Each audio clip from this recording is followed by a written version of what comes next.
the radical, fundamental principles of freedom, rational self-interest, and individual rights.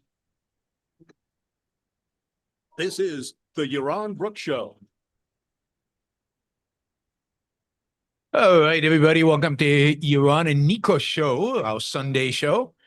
Thanks for joining us. As it happens, there's no World Cup game today, so we could do it on schedule just right. Next week, however, is the finals, and we might do it an hour earlier. Is that enough time, Nikos? No, I thought we're doing it Saturday. Oh, we're doing it Saturday instead because Nikos has to prep the whole day for the finals. I have to prep mentally, lower heart rate, except if it depends. It's England, in which case, who cares? Yeah, okay.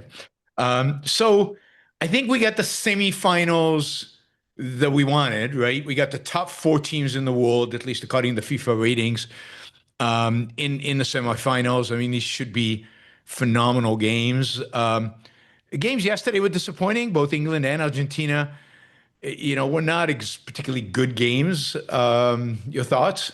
Last night was like a fever dream. The first game was midnight, the other at 4 in the morning. So I was sleeping, waking up. At some point, I wasn't sure if something happened or I dreamt of it. So I'm going to do a better analysis in the Q&A if people ask specific questions, because it's all a blur in my head. Anyway, I was disappointed, particularly with Argentina. Messi, that was the weakest game I've seen him play this World Cup. Still impressive numbers, though. In his worst game, he's one of the best players he's the best player of his team creatively. That's unbelievable. Although the corner kick was the first goal, but he wasn't involved in the other 2 goals, really. No, that's true. But yeah, I mean, look, they've got other weapons, but they played against a 10-man Swiss team. They should have ended this in 90 minutes. But yeah, they had to match England in going into overtime in order to win it, so that the 2 teams were equal. France-Spain is going to be quite a game. I'm really impressed with Yamal. I mean, he's really good. And of course, we know Mbappe, how good he is. So that should be an exciting game. Although I'm rooting against both teams for geopolitical reasons. I hate the French and I hate the Spanish. Okay. They're both anti-Semitic countries these days, anti-American, anti-Israel. So that infects and Argentina's particularly, it's Milei. You got to root for Argentina, if only for the fact that it's Milei. But I tweeted about it last comment about football, but I have to say this. I tweeted it before football, before the beginning of the tournament. I had a vision. Argentina wins the tournament. Milei gives the show of his life. Messi is a bit drunk. He starts shouting, Viva la libertad, carajo. The whole world listens, and there is a second renaissance triggered from that particular event. All right. Now I'm definitely We are 1 week away. Now I'm definitely rooting for Messi, because that is the launch of the Second Enlightenment and the complete liberation of the world. So Yes. this is very exciting. Norway wasn't robbed. God, I mean, people have very weird views, and it's not even Oyvind who's a committed Norwegian fan. All right, one last topic I want to talk about before we get to talking about Cambodia and what happened and the killing fields, and that is I've talked about this on the show in the past. We're doing this 3-part documentary movie something where we're still kind of working out the details of what it's going to be, but it's going to be a high quality, refined video series in London. We're raising $15,000 for this, so to get everybody paid, travel expenses and everything covered. And it was kind of Nikos's idea, or Phil and Nikos's idea. So maybe say a few words of this and what you think your involvement will be in this. Yeah, we are lucky enough that we have someone in our community who is a top professional in the field of media production. When I say top, he's working with big firms and with big players. So mostly as a gesture of friendship, we did three videos with him. You can find them in my YouTube channel, and they did surprisingly well. But we did them with very little preparation. We were walking around London, or we did it in his studio. And then I thought that it's a shame that there is no something like a legacy video, legacy production, legacy documentary about Yaron, his life, and and how he became who he is.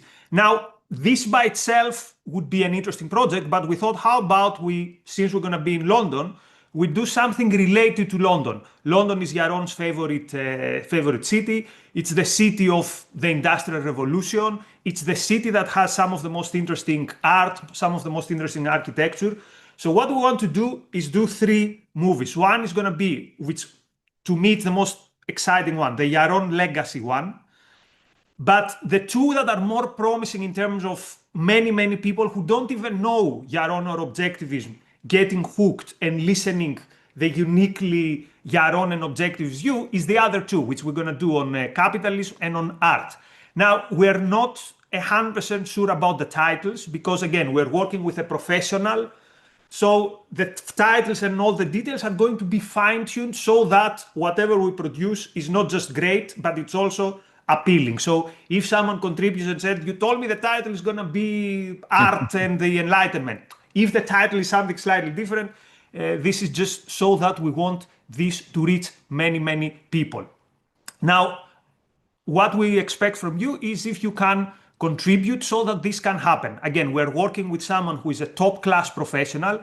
He's giving us a very friendly price, but still, this needs to be paid. We need to fly there. So this is labor of love, but still it costs something. So that's why we need people to contribute. But again, this is going to be a legacy content. This is going to be something which is going to stay forever. And I think that Yaron deserves something like that. How is, for example, remember the Peacock documentary that is in DVD? Oh, in his own words. Yeah. Sorry? Peacock in his own words. Peacock in his own. Imagine something like that with Yaron in London, but not on a DVD where you can just watch highlights, which is out there, 45 minutes forever for everyone to see. So this is the idea. We want to do it within this calendar year. And Yaron in his, I think it's in your. We're doing it in September. We're doing it while I'm in Europe, so we can minimize the travel costs and the convenience. Yeah. And I've got other stuff in London to do, so we're going to go to London in mid-September. So that puts a timer on everything in the sense of we need to raise the money now. Yeah. You can go to PayPal and just make a contribution. Just put a note that it's for this. Just say movie, film, something like that. You can go to Patreon and find the announcement. It's on. It's one of the posts on my Patreon page. There you can also see the different perks we're offering for different people. So if you give $1,000, you get listed as an executive producer, and you get a Zoom with me and Nikos and maybe Phil. I'm speaking for Phil without having asked him, but with Phil to talk about kind of the production and what we did and so on. And maybe it won't be one-on-one. It will be all the executive producers with us doing that. And then the different levels below $1,000. But look, we don't need a lot. So most of the $15,000 is now raised. But a couple of people coming in with $1,000 kind of seals the deal. And that would be fantastic. I'll probably, take down the announcement once we reached the goal.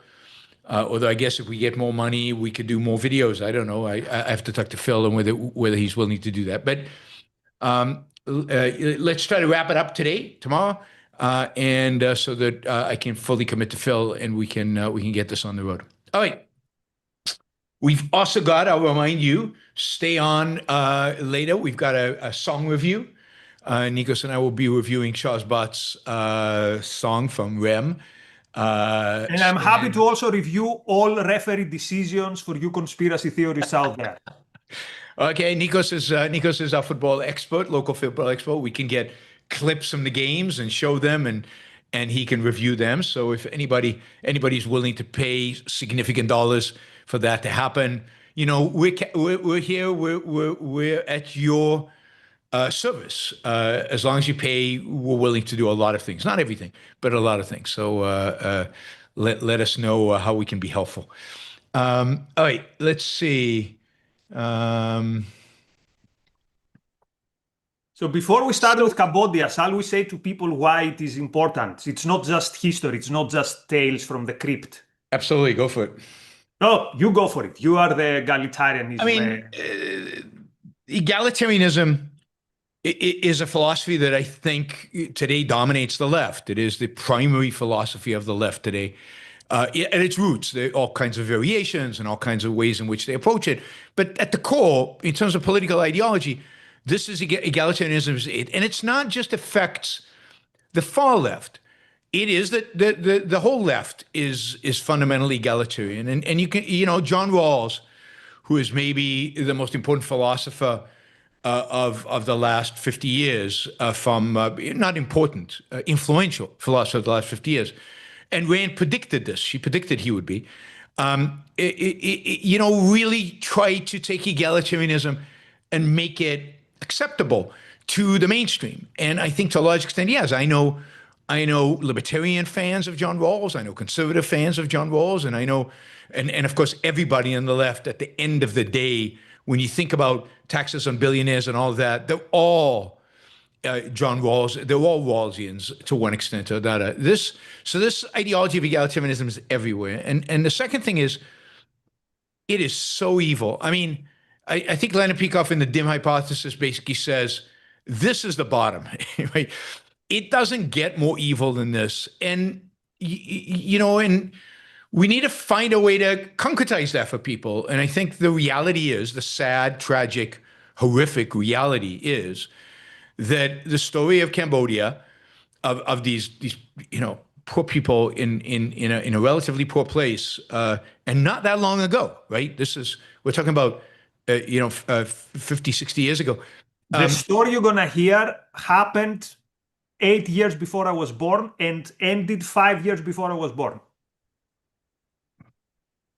Well, it all happened while I was alive, almost. I mean, some of the early stuff happens maybe before, but basically the horrors all happened while I'm alive. And I remember news stories about Pol Pot and about stuff like that, particularly in the war that followed. But this is probably the best concretization in history. In some respects, better than Mao, although we'll definitely do a show on Mao and Cultural Revolution and the Great Leap Forward. Maybe that's 2 shows. We'll see.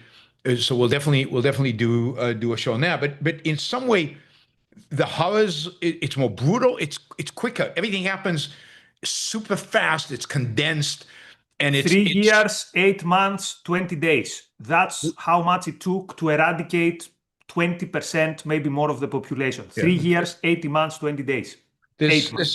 Nobody really knows how many people died, but somewhere between 20 to 40% of a Cambodian population of 5 to 6 million were wiped out. So we're talking about a lot of people, and it's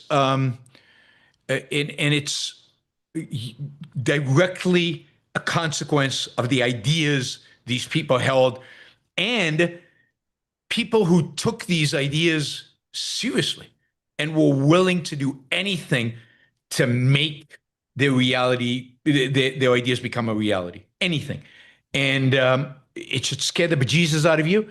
Now, it did happen in Cambodia, but the fact that to some extent it happened in China, and to some extent it happened in Russia, in the Soviet Union, and it happened a little bit in Venezuela, and it happens in a lot of other places to this degree or another, suggest, and these ideas are not dead because they're still alive and well. So I think this is crucially important. I talk about it quite a bit when I did talks on equal is unfair, and I did talks on inequality. The whole inequality debate is driven, motivated not by reducing inequality. It's by an egalitarian agenda. And I think it's super important for everybody to know the history. So while you're listening everything we say today, people, just keep somewhere in the back of your head that if the logical conclusion of an ideal is the things that we're going to discuss. What are we to make? What are we to make of the ideal itself? And Anyway, what are we to make before of we the begin- people who advocate for the idea, right? Because we as objectivists, we actually judge people to some extent, at least, in particular of a certain age, based on the ideas that they hold. 100%. So before we start, it might be useful if you people have even a Google Maps in front of you and just put Cambodia so that you see approximately, you understand the very brief context that we're going to give you. Have you ever been, Nikos? If I've been, Yeah. the only non-European place I've ever been in my life is Israel and Australia and Oh, the wow. United States. Yeah. I didn't know that. All right, Yeah. so I've been to Cambodia, so yeah, it was a pretty amazing trip. Okay. Yeah. So let's give a very quick context. So from the mid-19th century, Cambodia, which back then was part of Indochina, was a French colony. So it was a French colony for 90 years, with a short break during World War II when it was militarily controlled by Imperial Japan. Now, in the mid-50s, Cambodia is recognized as an independent country. The French more and more leave. Now, why does it matter that it's a French colony and that it's part of Indochina? What is happening around that time in that part of the world is the war between Vietnamese communists led by Ho Chi Minh.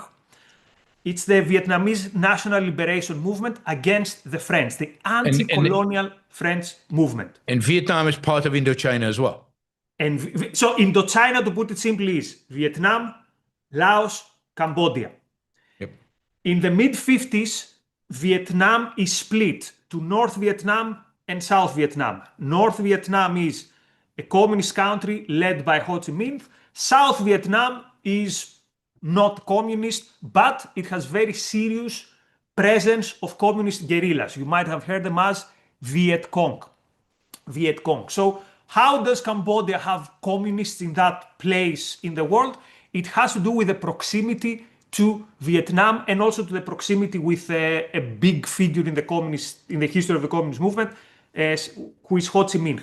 And back then there is one communist party for the whole of Indochina, Laos, Cambodia, and Vietnam. So in the first, as all this is going on, now we're in 1949, there is a group of very privileged young boys who sail from a boat from Cambodia to go to Paris. Privilege so Paris, in what sense? I don't like that word, so spell it out. Wait, the privileged. Yeah, I don't like privilege. Yeah. Why are they privileged? So let's put it this way. By that point, there were only 250 Cambodians who had managed to go and study abroad. And some of these were children of the upper class. Yep. Now, in Cambodia, to be upper class, you can be a rich landowner or someone who has, some animals, some workers of the land. But this is a dirt poor country.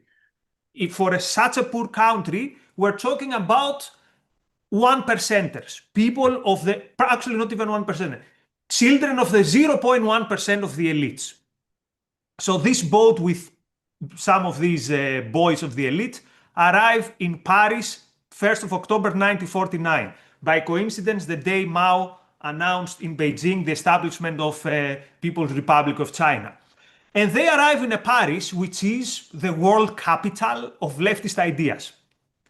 They arrive at the Paris at a time when the Communist Party has something like 25% of the votes.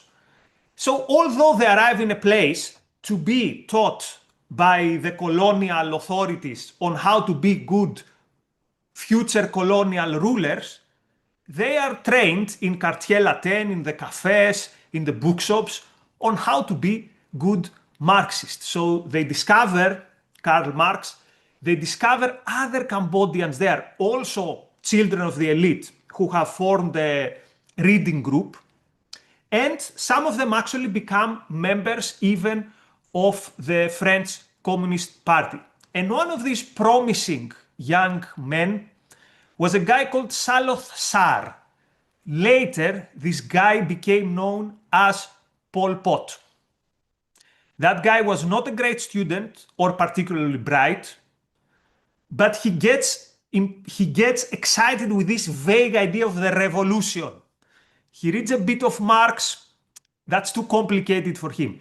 He reads a bit Rousseau. He likes what he sees in Rousseau, this idea of the poor, non-alienated people who have all this potential.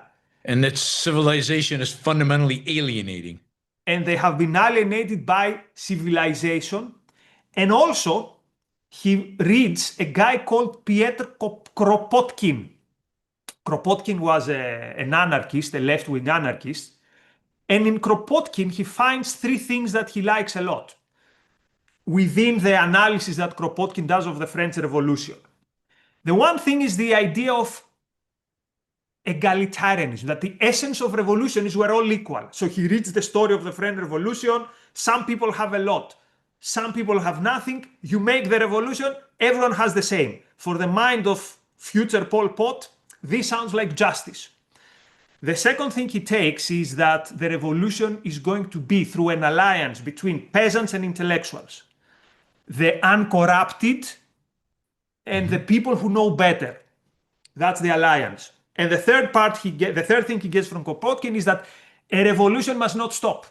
A revolution must keep going and going and going and going.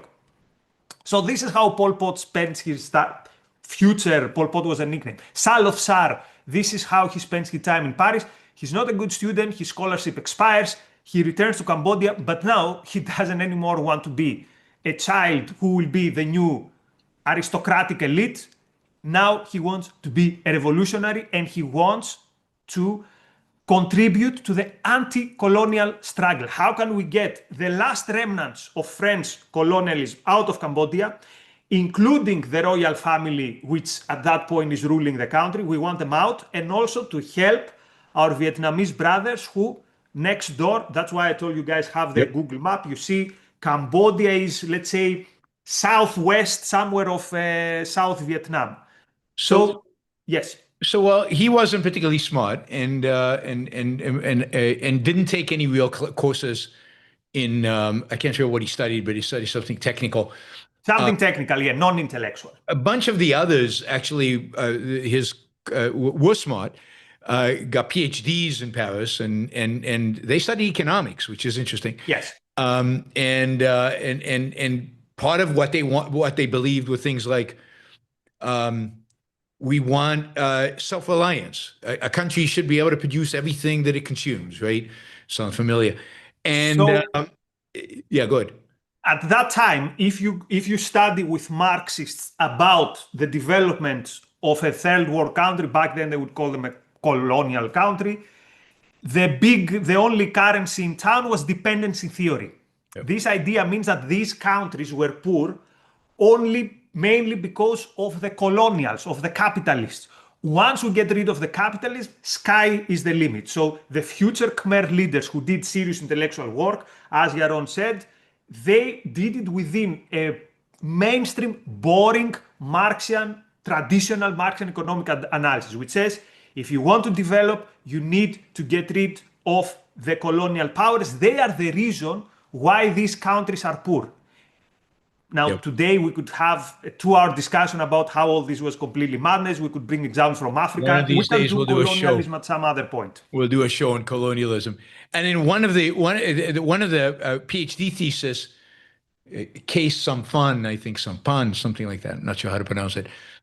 His argued that the urban centers, and this will play a role later, urban centers were parasitic entities, sucking wealth from kind of the pure, innocent, rural countryside. And so again, a kind of a reversal of how we understand economics. Because in the urban centers, you have the capitalists. Yep. And the capitalists don't contribute anything. Therefore, anyone in an urban... So if you are that PhD, you get slightly better than that. When you go back home and you tell this to your illiterate cousin, what he gets is that anyone who lives in a town is a parasite. Keep this, later we will use it. So they're in Paris. They return to Cambodia. There's only one city in Cambodia. Phnom Penh, yes. Phnom Penh, and in 53. Is that right? Pol Pot returns, is the first to return because he loses his scholarship. When they return, the big news is that we are getting towards the conclusion of the first Indochina War. In 1954, you have the Battle of Dien Bien Phu.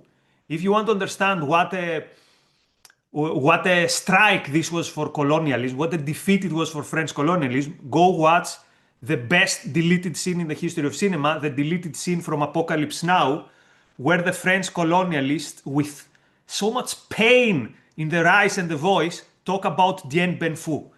So Dien Bien Phu, the victory of Ho Chi Minh against the French, is a message to the whole world. Imperialism can be defeated, and it can be defeated by communist powers being the National Liberation Front. Communism is the future of the oppressed of this world. This is the message they get from the triumph of Ho Chi Minh against the French. The French complain that Ho Chi Minh got some support earlier on from the Americans. That's from another discussion. But if you speak to a French, they might give you that option. Yeah, and think about this in the context of American history, that this is the beginning of American involvement in Vietnam. As the French are leaving, the Americans are starting to trickle in. We'll do a show one day on Vietnam, but not today. But this is happening in the background. Vietnam War ultimately will happen very much in the background of what was going on in. We'll get to Cambodia. that. We'll get to that in a second. Yep. So by 1960, communism in Cambodia is going nowhere. But something else also is happening in the early 60s. The guerrilla movement in South Vietnam, the communists who want the South Vietnam to unite with North Vietnam, which is already communist, these guerrillas on the South, the Viet Congs, as you've heard them people, they're becoming stronger and stronger. And the stronger the communist guerrillas become, the more the United States intervene to support South Vietnam. They support a very corrupt and useless ruler, whom they later, again, stupid American foreign policy, later they will topple that leader and someone even worse is going to be there. But actually, more and more Americans are drawn there. So Vietnam now, South Vietnam, becomes the world epicenter, the world focal point of the battle, let's say, between communism and imperialism. And around that time is when the Cambodian communists, around that group from Paris, say we need to have such a movement here as well. We cannot be relying anymore on our Vietnamese brothers. We have to have a Communist Party of Cambodia separate from the Communist Party of the whole Indochina, because we need to do the revolution here.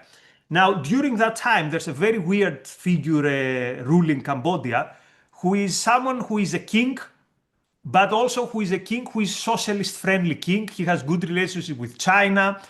A very weird situation. What date is this? What years are we talking about? Now we are in the 60s, early 60s. Early 60s. Early 60s, yes. And this king / prime minister, Prince Sihanouk, is the guy who gives to the Cambodian communists the nickname Khmer Rouge. Khmer is, let's say, the ethnic Cambodian. Rouge means red in French, the red Cambodians. He uses it dismissively, but it sticks and the communists like it, so then everyone calls them like that. By the late 60s, Sihanouk is weakened, and in 1970 he's out by a coup with alleged American culpability in it. So whatever we say, people, I don't know where Arlington is, turn towards Arlington and say, thank you, Kissinger, for your wise moves throughout all the Indochina debacle. So we'll talk more about Kissinger next week, but now I don't remember why. No. Oh yes, now I remember why. Yes, yeah, yes. Middle East. But yes. Is there a connection between these Cambodian communists and China? Is Mao have any influence here at all? Mao has the biggest influence both to the Chinese in terms, because he's closer. So the Chinese are intellectually aligned with Soviet Union, but they got a lot of support from Mao. And Mao has given the intellectual ammunition that the Cambodians need. There's no working class in Cambodia. There are very few workers. Yep. None of the people we will meet today in our story is a worker or has ever been a worker. There are a few elites, and then there are farmers. But Mao has come up with this theory that the truly exploited are the peasants. Therefore, if you're a peasant, you are the revolutionary class. So they look up to Mao for a rationalization on why revolution is possible in Cambodia. Not in the way Lenin explained us, like who has heard of Lenin, who cares? The peasants are the revolutionary class, the peasants will liberate Cambodia. Keep in mind though that at that time, there is the Ho Chi Minh path. To put it simply, communist guerrillas from South Vietnam cut through Cambodia and they do maneuvers. So now the Americans also start striking Cambodia. Yep. And also many Vietnamese communists find themselves in Cambodia. So the first guerrilla movement, the Vietnamese are in charge. The Vietnamese communists are in charge, and the local Cambodians are, let's say, the assistant forces, because there are not that many of them. We're talking about like 5,000, an army of 5,000 at best. And Pol Pot, who is leading the Cambodian communists, again, no one knows him at that point as Pol Pot, but he finds his recruiting forces mostly in primordial villages. And I use the term primordial, I understand it is a harsh term, but we're talking about people with almost zero contact with civilization and people who are very, very superstitious and with zero connection to intellectual ideas or anything. So he gains their approval mostly through speaking their language with a bit of Buddhism, a bit of superstition, and a bit of there are some people who are the reason you are poor and they have what you should have. We're talking about that level of, and of course through coercion. One of the reasons they like Khmer Rouge is there's a kind of ethnic, racist kind of element here. We're the true heirs of the Khmer. Khmer, I don't know, 1,000 years ago, 1,500 years ago, had this great empire. I mean, I was in Cambodia to see the temples. The temples are amazing. So there's a history that he can hook into these peasants, and the reason it's gone is because they're being exploited. Right? Exactly. There's a lot of tribalism going on there. Tribalism, first of all, against the Vietnamese. You will see how the Vietnamese and the Cambodian communists, first and foremost, are Vietnamese and Cambodians. So there's always mistrust among them. And you'll see later how this mistrust is going to turn to lethal hatred. Around that time, again, thank you very much, Kissinger, there is a new regime in Cambodia, a guy called Lon Nol, or Nol Lon. It's L-N-N, it's a weird name. Yeah. But anyway, he's turning the country to practically a nationalist, tribal, Buddhist, corrupt dictatorship. But the US is promising him stuff. So Kissinger's flight to Cambodia visits him. And this guy has now the idea that the United States are backing me. So he engages in a war against the communists and against the Vietnamese, because the big brother is behind me. The United States is behind me. The more Cambodia becomes a theater of the Vietnam War, the more recruits the communists get. And we have here to talk about the role after 1973, when there is this quote deal between the Americans and the Vietnamese. The vast majority of the bombing happens in Cambodia because that's where communist guerrillas from Vietnam are hiding. There are 7 months of brutal bombardment where the Americans dropped something like, think about it this way. In 7 months, the Americans dropped on Cambodia half the amount of the explosives they dropped to the Pacific Front in almost 4 years. Wow. And I don't know, Yaron, have you experienced B-52 bombing?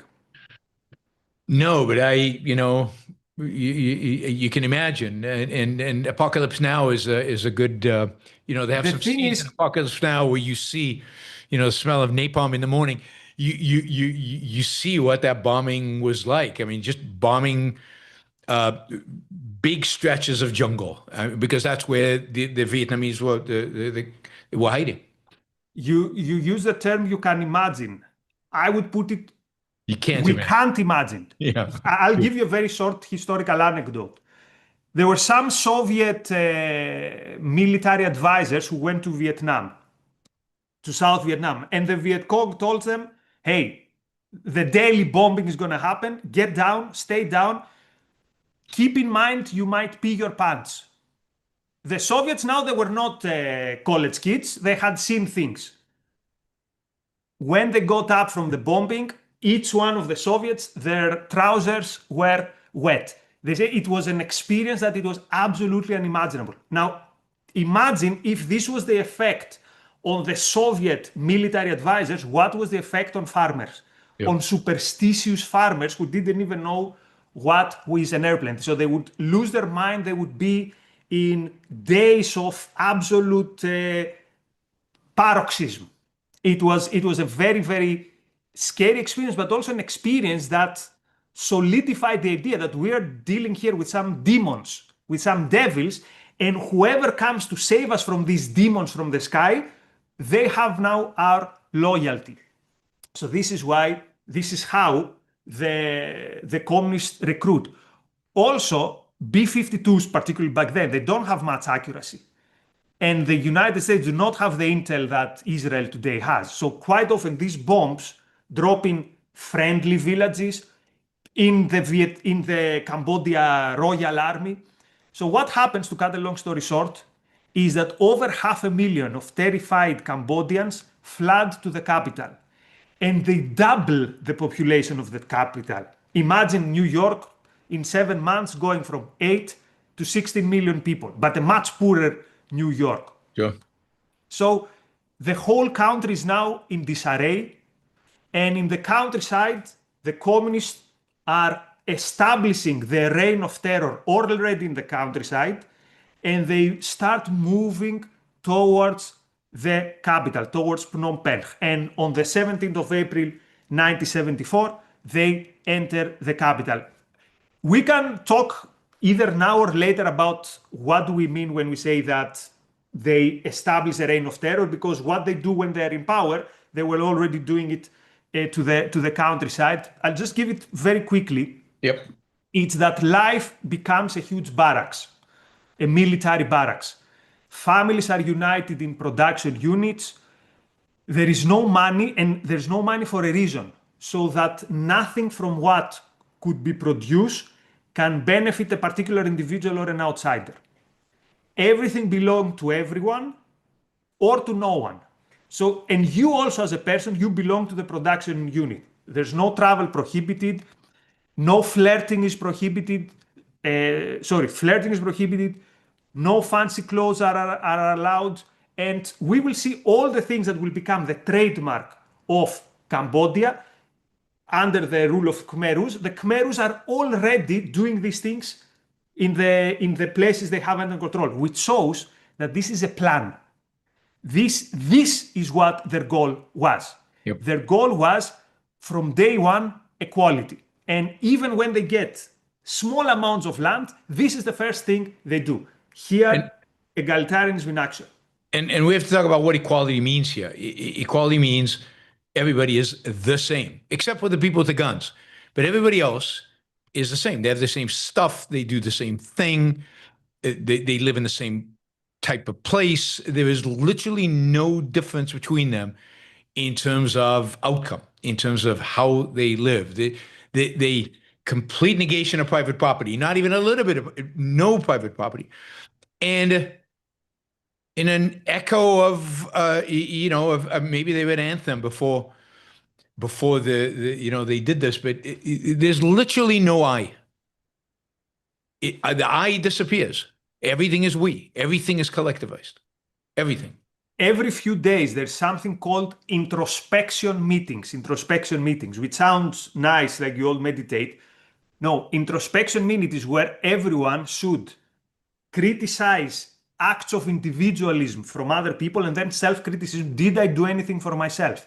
And we have crazy scenes. So, for example, we have a guy who, with tears, begs the forgiveness of the group because he kept a journal with some personal thoughts.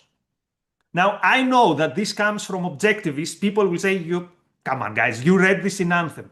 No, having a journal was something which was punishable. And at that time, this guy begs the forgiveness because, like, I made this sin, but I promise I will never do it. I will never do it again. So when we say they were against individualism, this is not something that we connected the dots. They would literally have speakers, pamphlets, where they would denounce individualism. That this is what we need to get rid of, and this is what we are fighting against. And again, the horror hasn't started yet. This is what happens before they get to power. Yep. So they get to power in April 74. I think 75. Yes, 17 April 74. They are marching to the capital, a capital which is very quiet and exhausted because there's this civil war been going on for ages. And at this point, no one knows who are these people who are coming in the capital. At that point, no one has heard the name Pol Pot. So they see these farmers all dressed in the same clothes. By the way, now I've got stuck in my head if it's 74 or 75. I should have notes. Anyway, someone should double check. They seized power in 75. Yes, 17 April 75, sorry. And again, the population initially are positively inclined. And this is something I think which is a takeaway lesson, Yaron. The danger of anything but this. Yeah. This is how the Khmer Rouge come to power. The population is so exhausted that they say, whoever these people are, I've heard stories that they are crazy. They can't be worse, all these corrupt peoples we've had. So they either welcome their arrival or they did not resist their arrival. And they will very, very soon pay for it. Because the first thing the Khmer Rouge do when they enter the capital, literally day one, is they're telling the people, you all have to evacuate Phnom Penh. You have to evacuate the capital. And to make this very real and urgent, they say, because the Americans are about to bomb us. And the people believe this. And suddenly you have these rivers of a population living towards unknown directions. And the Khmer Rouge do something very clever. They tell them, you're going to be back in 2-3 days. They don't take stuff. So that they don't take stuff. Yep. So that they don't take stuff. So you have people who are living, now we're in April, keep in mind April for Cambodia is the equivalent of August, Costa Rica or Greece. We're talking about 40 degrees Celsius. And all this happens with zero organization. There are no vehicles. They're emptying the hospitals, for God's sake. They're emptying the hospitals and they're taking everyone to the countryside. Now, why do they take people in the countryside? First of all, obviously, no need to take any belongings with you because this is the easiest way to get away with private property. Each one of you, all you have is the clothes you are wearing, and that's it. And also, now you're a new person. In your previous life, maybe you were an engineer, maybe you were a doctor, but where you're going, there are no factories, there are no schools, there's nothing. There's only bare land. So now you're all farmers. You walk for days, sometimes weeks. Imagine going from New York to Philadelphia by feet. And in Philadelphia, you arrive in wilderness. And now it's like, okay, here, work the land. But I have no tools. With your hands. Mm-hmm. And this is, so when we're going to talk about millions of deaths, it's not that each one of them was executed. Many died in these circumstances where there was, again, zero organization. Imagine tomorrow a force is coming to New York. You've never seen them before. And they tell you, you all go out towards the countryside. And somehow there you have to survive. And we're talking about a poor country. I mean, think about New York. You can go into the countryside, and there are lots of wealthy farmers over there that can help you out. We're talking about a dirt poor country that is already this far away from starvation, right? And now you're increasing the rural population, and you're demanding that they work. They've never worked in in farming in their lives, and large numbers of people start starving. I mean, huge numbers of people just starve to death, um, and um, and then they also start killing people. And already moving them to the countryside, this is already, I hope it's clear how it's an egalitarian gesture. Like now we're all going to be equal because you're all going to start Well, from in the zero. city. Yeah. But also it's an act of envy because they were seeing the urbanites as corrupt, as the ones who had it too well. So they were saying for years, we were in the countryside fighting, we were sleeping with the snakes, the scorpions, and the mosquitoes, whereas you were all here being self-interested and comfortable. And what actually happens is, we talked about Apocalypse Now. The whole movie of Apocalypse Now is a trip to a primordial wilderness. This is what Cambodia does. They cut themselves off from civilization, literally. There's no telegram, there is no post service. At some point, there is an American vehicle which is falling in the hands of the Khmer Rouge. The Americans have zero way of communicating with the Cambodians to release the people. They go to the Chinese, and the Chinese tell them, there's no post office, there's nothing. Imagine a country which cuts itself from modernity and starts going towards the past. And literally in the capital, within a few months, you have wild animals. Remember that beautiful scene, harrowing scene in the Atlas Shrugged, where in the factories you have vegetables taking over. Yep. This is what happened. This is what happens to the capital. To the capital. A trip to primordial horror, a trip to pre-modernity. And this is ironically, 1975, people. This is not 1,000 years ago. This is not 100 years ago. This is, 50 years ago. It's stunning within our lifetime. And interesting, ironically, all this was, look, they say we will industrialize in 15 to 20 years. So their goal was everything that Soviet Union did in a generation and everything that China did in a generation, we are going to do in half a generation.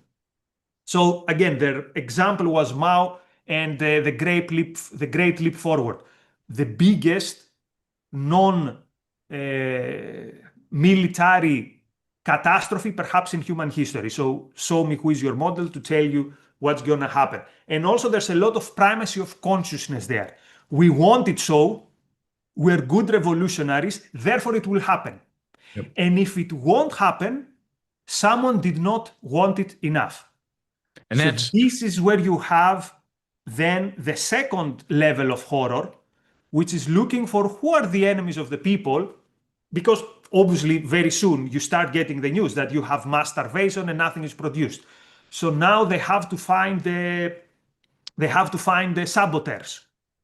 And this is where you have, for example, the S21 prison, which I know there are many horrible places throughout human history, but if you told me one place you'd never want to find yourself in, that would be the central prison in the capital. So this was a school that was turned to a prison where they would send all the, quote, enemy of the people, which it practically means anyone who they thought or they fabricated that was the reason why the country is not becoming the richest country in the world, where you would be tortured for days and then you would be killed.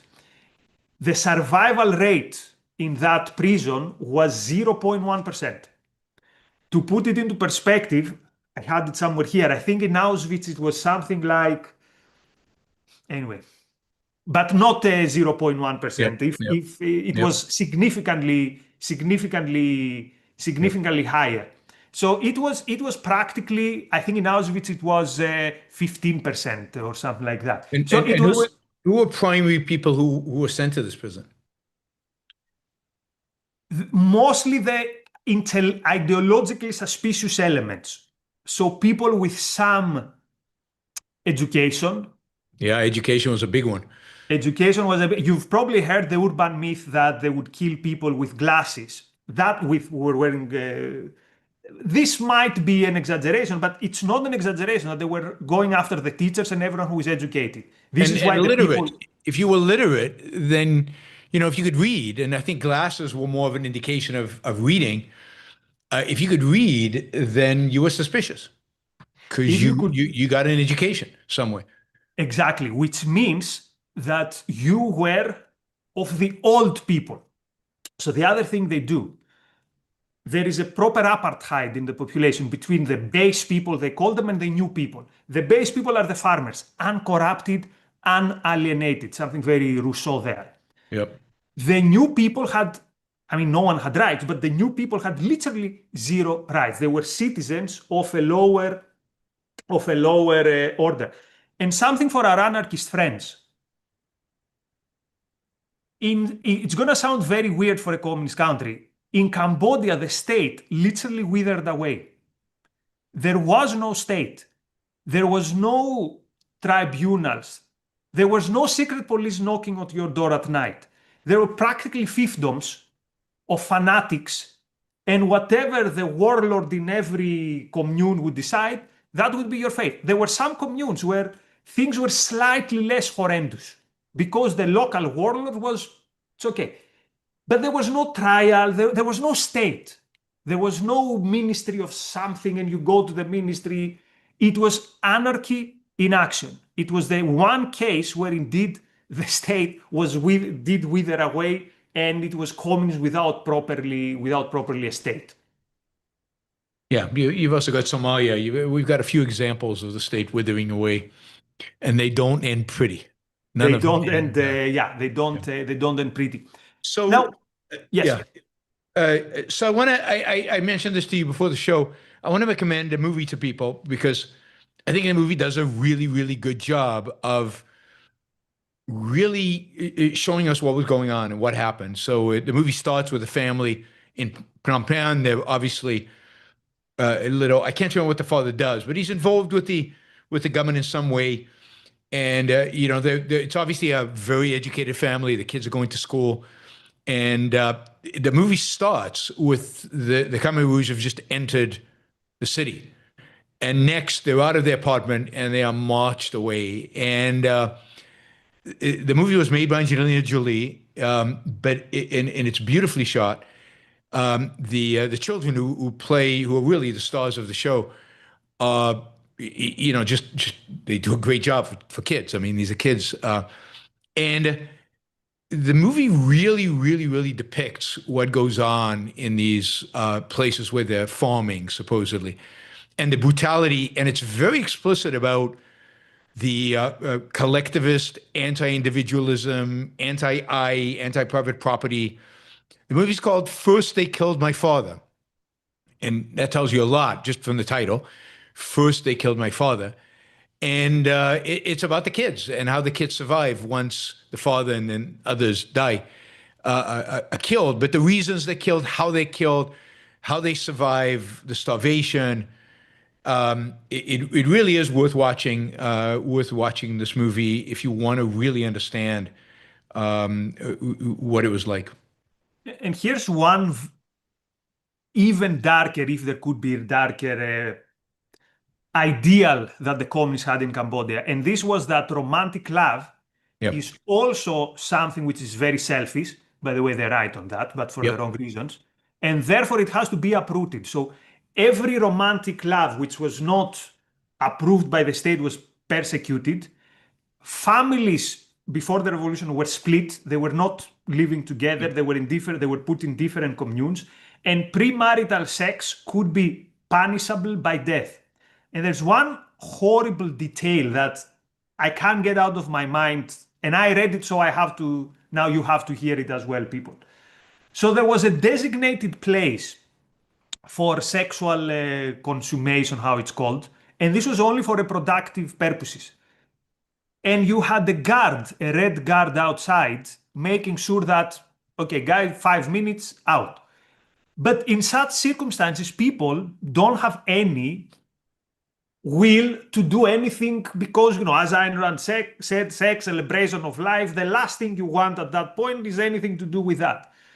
But this was also punishable by death, being assigned a partner and having sex and not doing sex. So what they would do is they would pretend the sexual sounds so that the guard would then let them go. So we're talking about debasement that is absolutely unprecedented in history. And I worry at this point that some people might think, guys, you're exaggerating. Again, you're objectivist. Yeah, this was just a horrible dictatorship, but what do you mean, no I? I want to read you something this is from the person who is the head of state. This is a guy called Q Sampam. And actually, these guys were such true believers that they did not live a much better life. Mm-hmm. They were true. So this guy at some point falls in love with a girl in Paris. He cuts her off because happiness is not for me. My duty is revolution. By the way, Lenin did the same. He friend-zoned the love of his life. And then at some point, he's eating at a restaurant with his brother. And he asks his brother, how was your duck? And the brother says, good.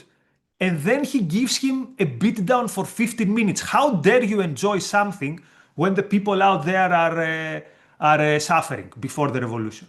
Anyway, so this is what this guy, who again is perhaps either the number 2 or number 3, this is how he explains revolution.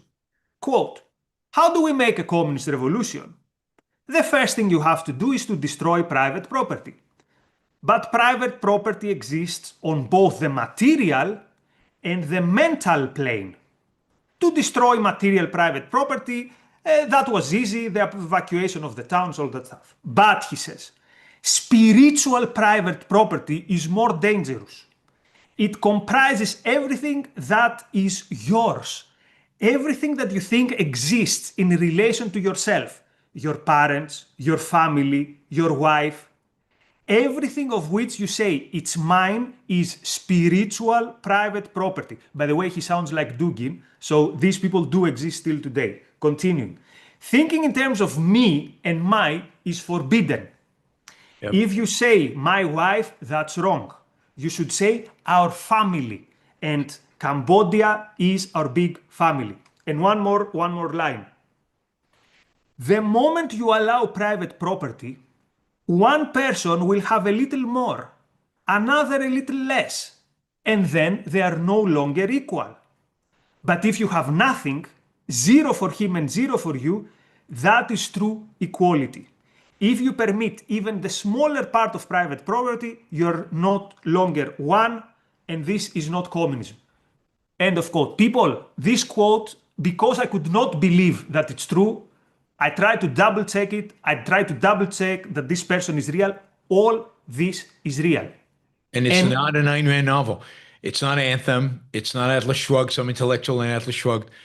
And this is straight out of Anthem. I mean, this is exactly what she depicts. She understood that communist ideology led to these horrors, whether they always manifest or not. That democratic socialism at the end of the day, ultimately, pushed to its conclusion is exactly this. This is why, these ideas are so damn evil.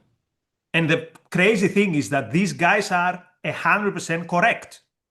Yep. If you allow private property, someone will have a bit more, someone will have a bit less. Yep. So they're honest communists. This is what people need to understand, or at least they're honest egalitarianism. This is egalitarianism. There is no other egalitarianism. So ask yourself again, if this is egalitarianism properly applied, what should we make of egalitarianism?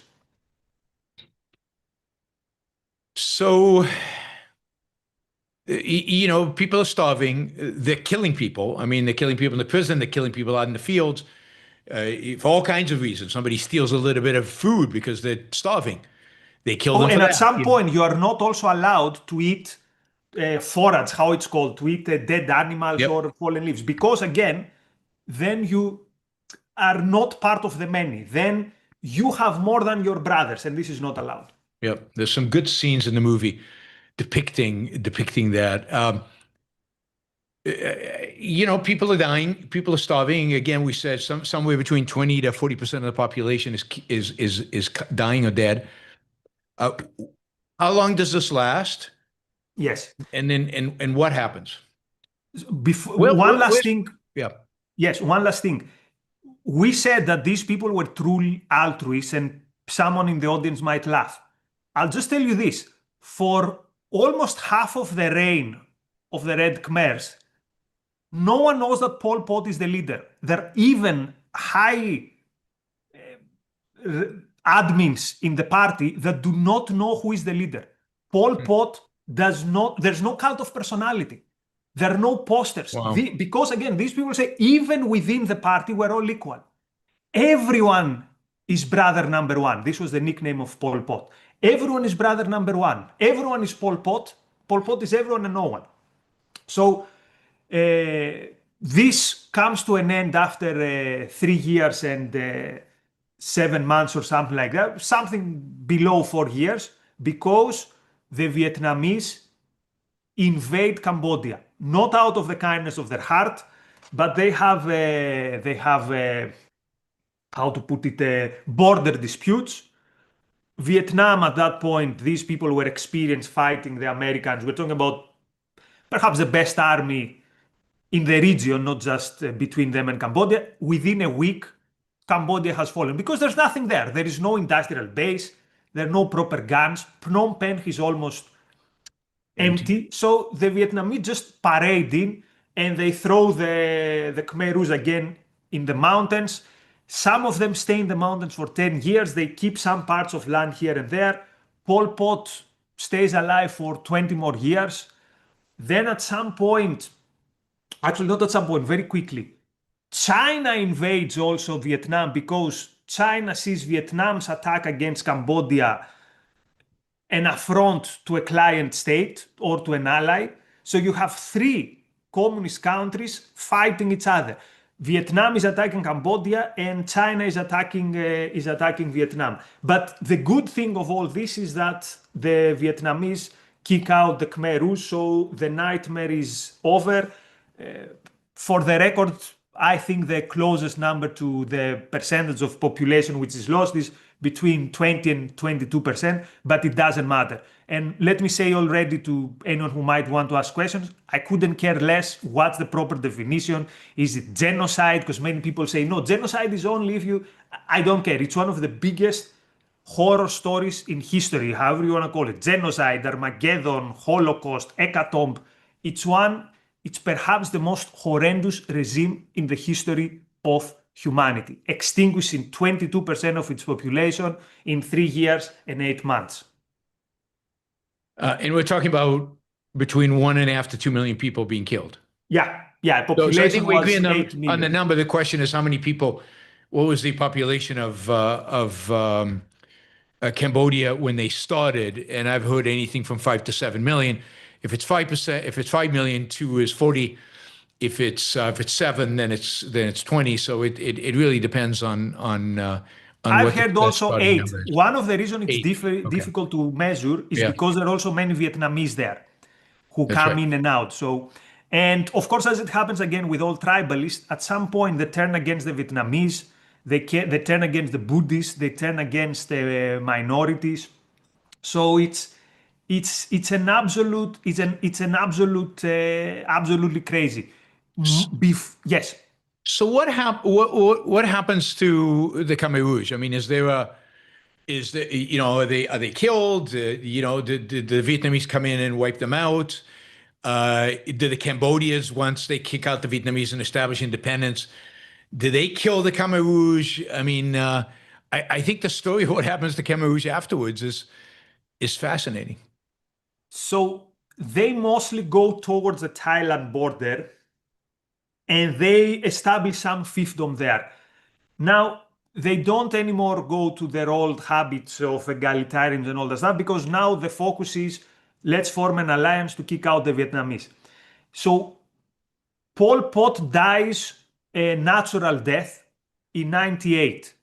Many of his lieutenants are still alive. The guy who I told you with the quote on the the quote straight out of the anthem, I think that guy is still alive. The guy who was running the S21 prison, he went through trial so it's only in the first decade of the 21st century where they properly started prosecuting some of these monsters. And the interesting thing, some of them use the language of social justice to gain sympathy, that all we did is we fought for social justice. Sure, we took it too far. Some of them were properly, they realized, they were in tears that, what we did is unforgivable. Others tried to play it like, and Pol Pot was never, he never apologized. He never saw what he did wrong. Also, one last thing. Almost all of these people, from what we can gather, were at least up to the point where they became the Khmer Rouge. They were normal people. Pol Pot had a very bright smile. He was very friendly. He was a very good teacher, never raised his voice. So don't look here for sociopaths. Yeah. Look here for people who are taken over not by a mind virus, but by ideas. Yeah, I mean, this is one of the great illustrations in history of the power of ideas. I think, I mean, I've read somewhere, I don't have the exact numbers.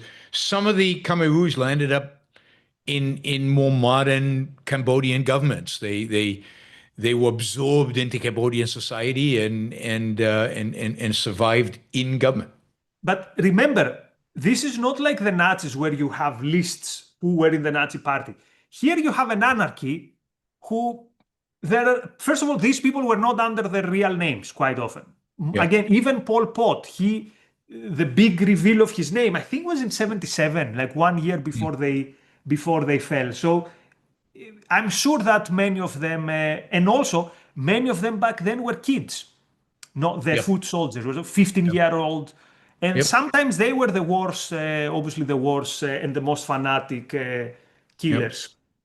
So I think it's important that we cover one other topic, and that is, what was the attitude of intellectuals in the West, or the West more broadly, to what was going on, and then to the revelations later on about how bad it really was?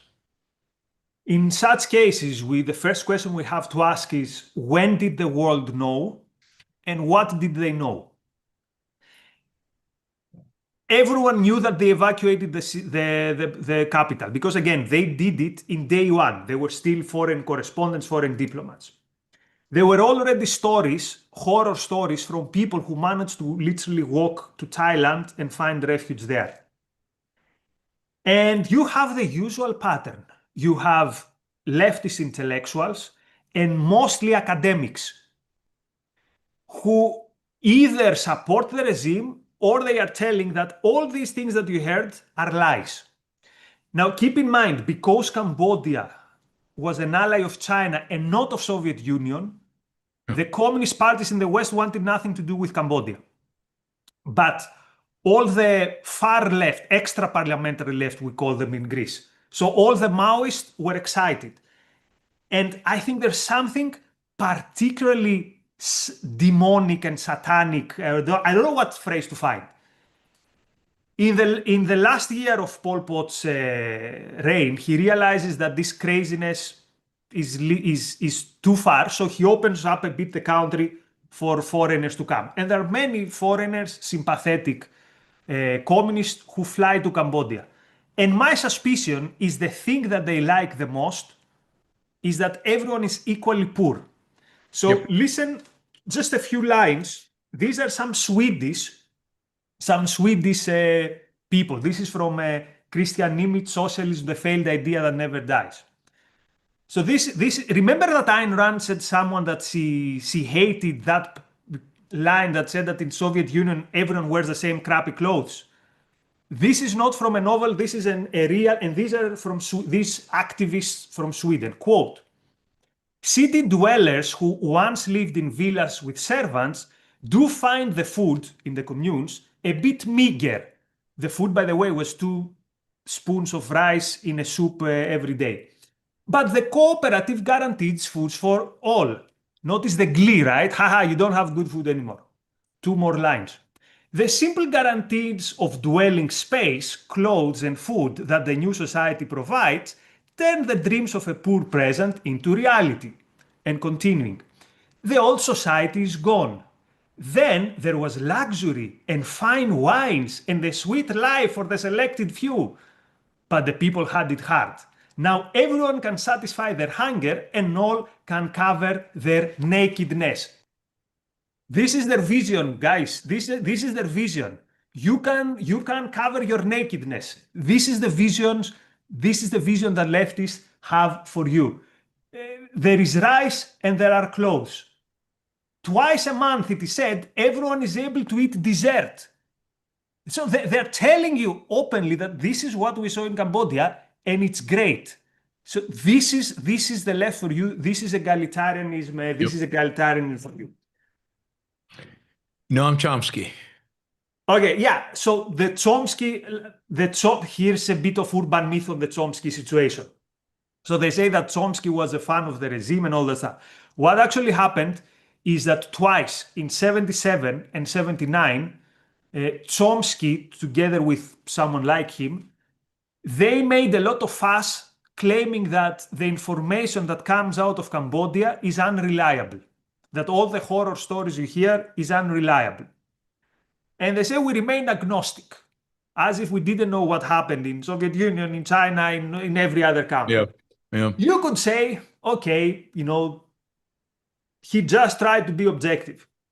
Notice that Chomsky never bothered to do some self-criticism about that. Still today, I don't know, is he alive or did he die a couple of months? He's alive. He's alive. Still alive. By the way, I've exchanged emails with Chomsky in a previous life. That's for another show. Wow. Still today, he's basically, I did nothing wrong. All I did was say this information was not objective. So these people are entirely sure that there's a genocide in Gaza because Hamas told them so. Yeah. And in every turn in history, something similar happens. But the poor farmers in Thailand, who escaped, they're not to be trusted, because why would the communist regime do some such things? Yep. All right. So I want to recommend to everybody again the movie. First, They Killed My Father. It's really powerful, and I won't give away the ending, but you won't regret watching it. I don't think you'll regret watching it, and watch it to the end. It sometimes it gets brutal and you want to turn it off, but watch it to the end. It really is worth it. And there's a movie from the 80s, The Killing Fields, which is a classic. Again, it's worth, I think, with John Malkovich. Everything you see in these films, perhaps reality was even worse. You cannot capture the horror. Yep. Yeah. And in my book, Angelina Jolie gets a lot of credit, no matter what the politics are, for making this movie and making it as accurately as she did. All right. Anything else we want to wrap up on Cambodia, the Khmer Rouge? I think we've covered everything. Just if after World War II we condemned the ideology that led to the Holocaust, I don't understand why it's not at the same level. We don't condemn the ideology that led to the killing fields. So absolutely. And most people don't even know about the killing fields. They don't even know it happened. They don't know anything about it. It's stunning. Yeah. Okay, before we go to our super chat questions, Shazbot asked us to review a song. What was it, 2 weeks ago, 3 weeks ago, whenever it was. That song is Stand by R.E.M. And I don't know if you guys know the song, but hopefully you remember it from the 1980s. And I'm going to let Nikos go first, and before I give you my opinion about this. Yeah, first of all, people, you cannot just listen to this song. You have to watch the video clip. 50% of the charm is the video clip. It is pure return propaganda, nostalgia. It's nostalgia porn. It's 80s civilization. You have nostalgia for the 80s. I mean, not everybody has nostalgia for the 80s. I definitely have nostalgia for the 80s. You watch this video clip and it looks like somewhere behind there's Ronald Reagan doing his thing, Knight Rider with David Hasselhoff, Airwolf. It has this vibe. So that's the song goes together with the video clip. Now the song is a light song, and it's a invitation to ask yourself, what am I doing in life? Why I'm here? Have I actually chosen this? But it does it in a very light, so a very benevolent song. So this is my evaluation of it. It is a benevolent sample of an era which in my mind is a benevolent and innocent era where still the West was a thing. Yes, I was older in the 1980s than Nikos, so maybe I remember it a little differently. But I mean, yeah, this is a benevolent song, but it's nothing. It's zero. It's candy cane. It's full of air. It's got this simple, stupid melody that repeats itself constantly. It's lighthearted, but and the video. I mean, if you read the lyrics, okay. So I mean, here's a part of the lyrics. Listen to reason.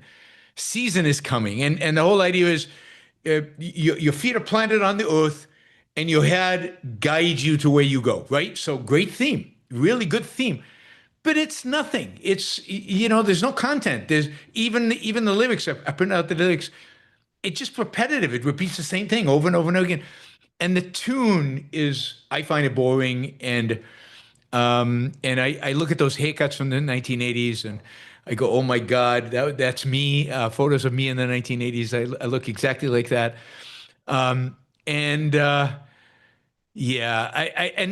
This is what I want to say about the video. The videos, yeah, everybody, they're dancing. But then when they show, like, they talk here about work or doing work and reason and listening. So you think, okay, there's some positive theming. What do they show is work. They show somebody planting in a garden or something like that. There's no work there. The video is, again, superficial and light and airy and nothing.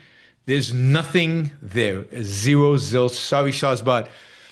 I mean, I didn't hate it because it wasn't painful. Like some of the songs you guys asked me to review have been literally painful for me to watch or to listen to. This isn't painful. It's like, again, a piece of candy. And as you know, I avoid sugar. So, this. And also notice though, there are some signs there. Did you notice the diversity in the cast in the video clip? Very little. You already start see that there is some. There has to be some. There's a little bit. Okay. There's a little bit there. Yeah. Yeah. So I mean, that's interesting to do a history of diversity on television, but I have to say this song is. I prefer it from Losing My Religion, which people think it's a great song, so it plays all the time. It's not a great song, and we've heard it a million times. So I'd rather listen to this song from R.E.M. rather than Losing My Religion. Yeah. Okay. We've already got a new song from Shazbot to review for next time. It's called Don't You Forget About Me. I was thinking about it. I was thinking about it when we were talking about the 80s and Yaron was talking about the haircuts. I was just thinking about this song. I don't even know what this song is. I've never heard of it. You have. I bet my meager salary of a month. By Simple Minds. So I'll let you know if I've heard it. But it's the soundtrack. It's the soundtrack of these 5 kids who stay at school one morning, one Saturday. What's the name of the movie? Oh, I remember that movie. Yes, classic, a 1980s classic. Yeah, and a movie I didn't like particularly. I didn't like the 80s. I mean, I liked movies in the 80s. Actually, there were some good movies in the 80s. James Cameron made good movies in the 80s. And The Last of the Mohicans was a really good movie. I think the best in the 80s. The Last of the Mohicans, I would bet it's 90s because I remember it in the cinema. Maybe it's 91 or 92. You're right. You might be right. 91 is still 80s. It still counts as 80s. It still counts as 80s for me. I watched it. Yeah, I watched it in the US. It's probably 90s, early 90s. And excellent sound. One of the best soundtracks in modern history of Hollywood. It's an amazing movie, and it's very. The only problem with the movie, there's one problem with the movie, is it's very difficult to understand what they're saying. The way the sound is mixed even when I saw it for the first time, what did he say? I mean, it was hard to understand the dialogue, but once you understand the dialogue's excellent, and it's a real movie about values, and it's dramatic and powerful, sad in many ways, but it really, I think it's the best movie of that era, or the one I enjoyed the most from that era. So anyway, Last of the Mohicans, 1992, Libsyn tells us, yes. Nikos has a better memory of the late 80s and early 90s than I do. Yes, these were, yes. Anyway, just let me say one more thing. So people, this, it feels like a friendly chat. We're having fun, and we do. But keep in mind that serious work goes behind these episodes. So our research prep for this goes well into the double digits of hours. And if you've noticed, I practically stopped doing videos on my channel because this takes so much work. So let's encourage people to contribute if you appreciate what you're seeing. It's great that you appreciate it, but appreciation alone doesn't pay the rent. But if you can contribute, share it with your friends, or share with your friends Yaron's channel, my channel, Yaron's Patreon, my Substack. This will be highly appreciated because, again, this takes a lot of work. I spend more time prepping for these things than I was prepping at the university for a uni class. So to guilt you a little bit. Yeah, like the show, get likes. We want to get more visibility, and YouTube cares about interaction. Comment, like, chat. Go in the chat. Also, I've got an ambitious fundraising goal for each one of these shows with Nikos. Again, because there are two of us, and because Nikos puts a huge amount of effort into these shows. So I know it's ambitious. I know it's hard to get to. I don't know if in any of the shows we've actually reached the number, but we've gotten close, I think. But we need to get close. We need to get close. So we're $420 short of our goal. So, step in, guys, and feel free to do stickers rather than questions. And any amount helps. But those of you who can afford to do the $50, $100, $250, $500 stickers, that really gets us over the top pretty quickly and helps a lot. So, and if you're going to ask questions, it's a World Cup. It's World Cup. Where are the World Cup questions? That's right, World Cup, and we have a lot of $2 questions, mainly from Taim is asking a ton of questions at $2. So we're going to consume a huge amount of our time. Which is great. Thanks, Taim. I appreciate that. But if you're going to ask another question, or if some of you are going to ask questions, you can afford it. Try to do $20 questions. Let's try to do $20 questions, so we get so we affect the needle. we get this up. All right. Next week, the show, we've decided on a topic. Next week, we're going to talk about Ronald Reagan. We're going to talk about Ronald Reagan. We're going to talk about his career, actor, turned to politics, governor of California, and then, of course, President ran in 76, ran in 1980. President, very controversially and very surprising, I think, to young objectivists. Ayn Rand never voted for him. She opposed him in 76. And she opposed him even more harshly in 1980, in spite of the fact that he was running against Jimmy Carter. She wouldn't vote for him.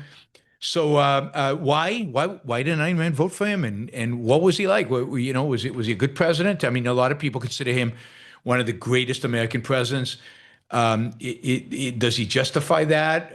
Did Ayn Rand's prediction about the damage he would do come true? All of that, plus an explanation of where he comes from and kind of his history, I think is going to be interesting and fun. And that is the 1980s. That's the 1980s. I remember actually going. I was in the army. So I'll end with this story, and then we'll go to Super Chat. I was in the Israeli army, and the 1980 election happened. Right, November 1980. I went to the Israeli embassy at night and watched the returns come in. I didn't know Ayn Rand didn't like Ronald Reagan. Ronald Reagan looked like such a big improvement over Jimmy Carter. I was rooting for Reagan. I was completely sold, but I was rooting for Reagan. And I watched the returns come in the Israeli embassy in New York City, where they were having a big party for the election. So that's my Ronald Reagan story. So for my Patreon, not to get confused, tomorrow we have our deep dive. I will answer all the questions you've asked. And then Saturday, for the whole public, same topic with Yaron.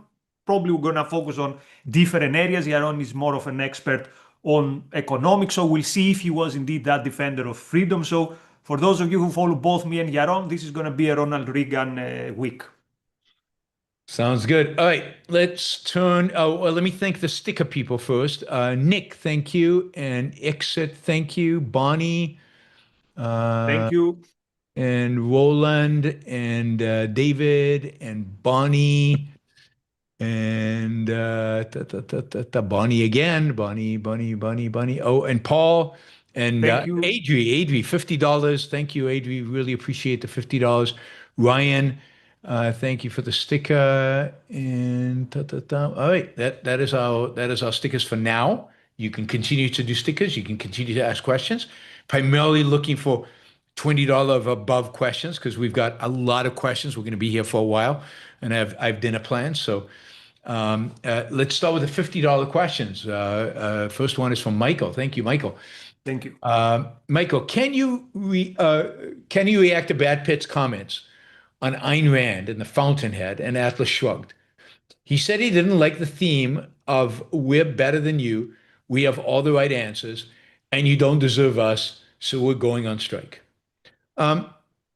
Yeah, I'm not surprised he doesn't like the theme. I mean, it's a tough theme to handle. But if you ask Brad Pitt, are you better than Yaron Brook at acting? I think he would say yes. I hope he would say yes. And the reality is that, what is Ayn Rand saying? She's not saying they're better at, they're better at producing. They're better at music. They're better at whatever it is that they're doing. They're better at that. It doesn't give them any special privileges. It doesn't give them, they're not an aristocracy. I've seen people call them aristocracy. They're not aristocrats. They don't have anything by birth. They, just like Brad Pitt, has worked hard to make his money and be successful in cinema. Now imagine, Brad Pitt, you are better than even you are. Imagine you are a combination of Brad Pitt and Sir John Gielgud or Laurence Olivier or something like that. And you're the best actor in the world, and people treat you like shit, and people wanna do what the Khmer Rouge did, right? In a sense, they want to knock you down. They want to make you like everybody else. Would you then feel like they don't deserve you?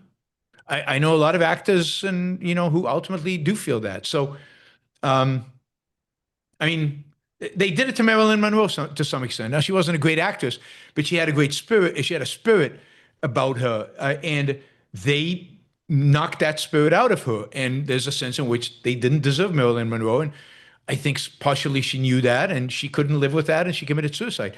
So, this happens. There are a lot of stories in Hollywood of very successful actors who were knocked down. I forget the name. There's a famous movie, Frances, about this famous actress who goes crazy. She literally goes nuts, and she's institutionalized because of the way she is treated. So Ayn Rand is taking something that's very real in our culture, and she's dramatizing it.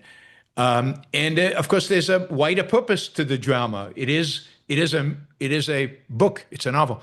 She's not arguing for everybody to stop working. Everybody who's good. Anyway, and you can't expect from these people, to be intellectual giants. Yeah. Remember, Zack Snyder in Joe Rogan said something similar. Oh, no, I didn't like Atlas Shrugged, it's just the Fountainhead. Having said that, there's somewhere in my mind a dream team lineup for people who could play Atlas Shrugged.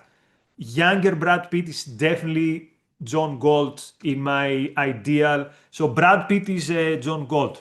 He's got that look. He's got that. He could pull off. He could probably pull off that. He could probably pull it off. Yes. I've got a brain freeze. The last James Bond, Daniel Craig is Reagan, definitely.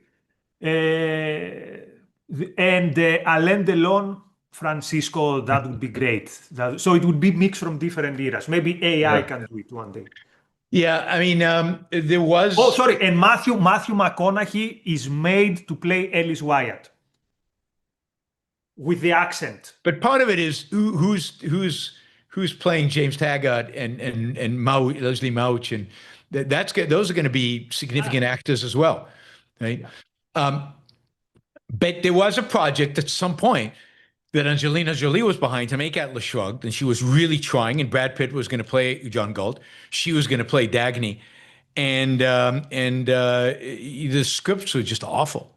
It's just unbelievable. You cannot even imagine in your worst nightmare how bad these scripts were and what they tried to do to Atlas Shrugged. And she never found a script, and she never found a combination that she was comfortable in making, and she walked away from it. Yeah, Dagny was obviously going to she be couldn't. Angelina Jolie.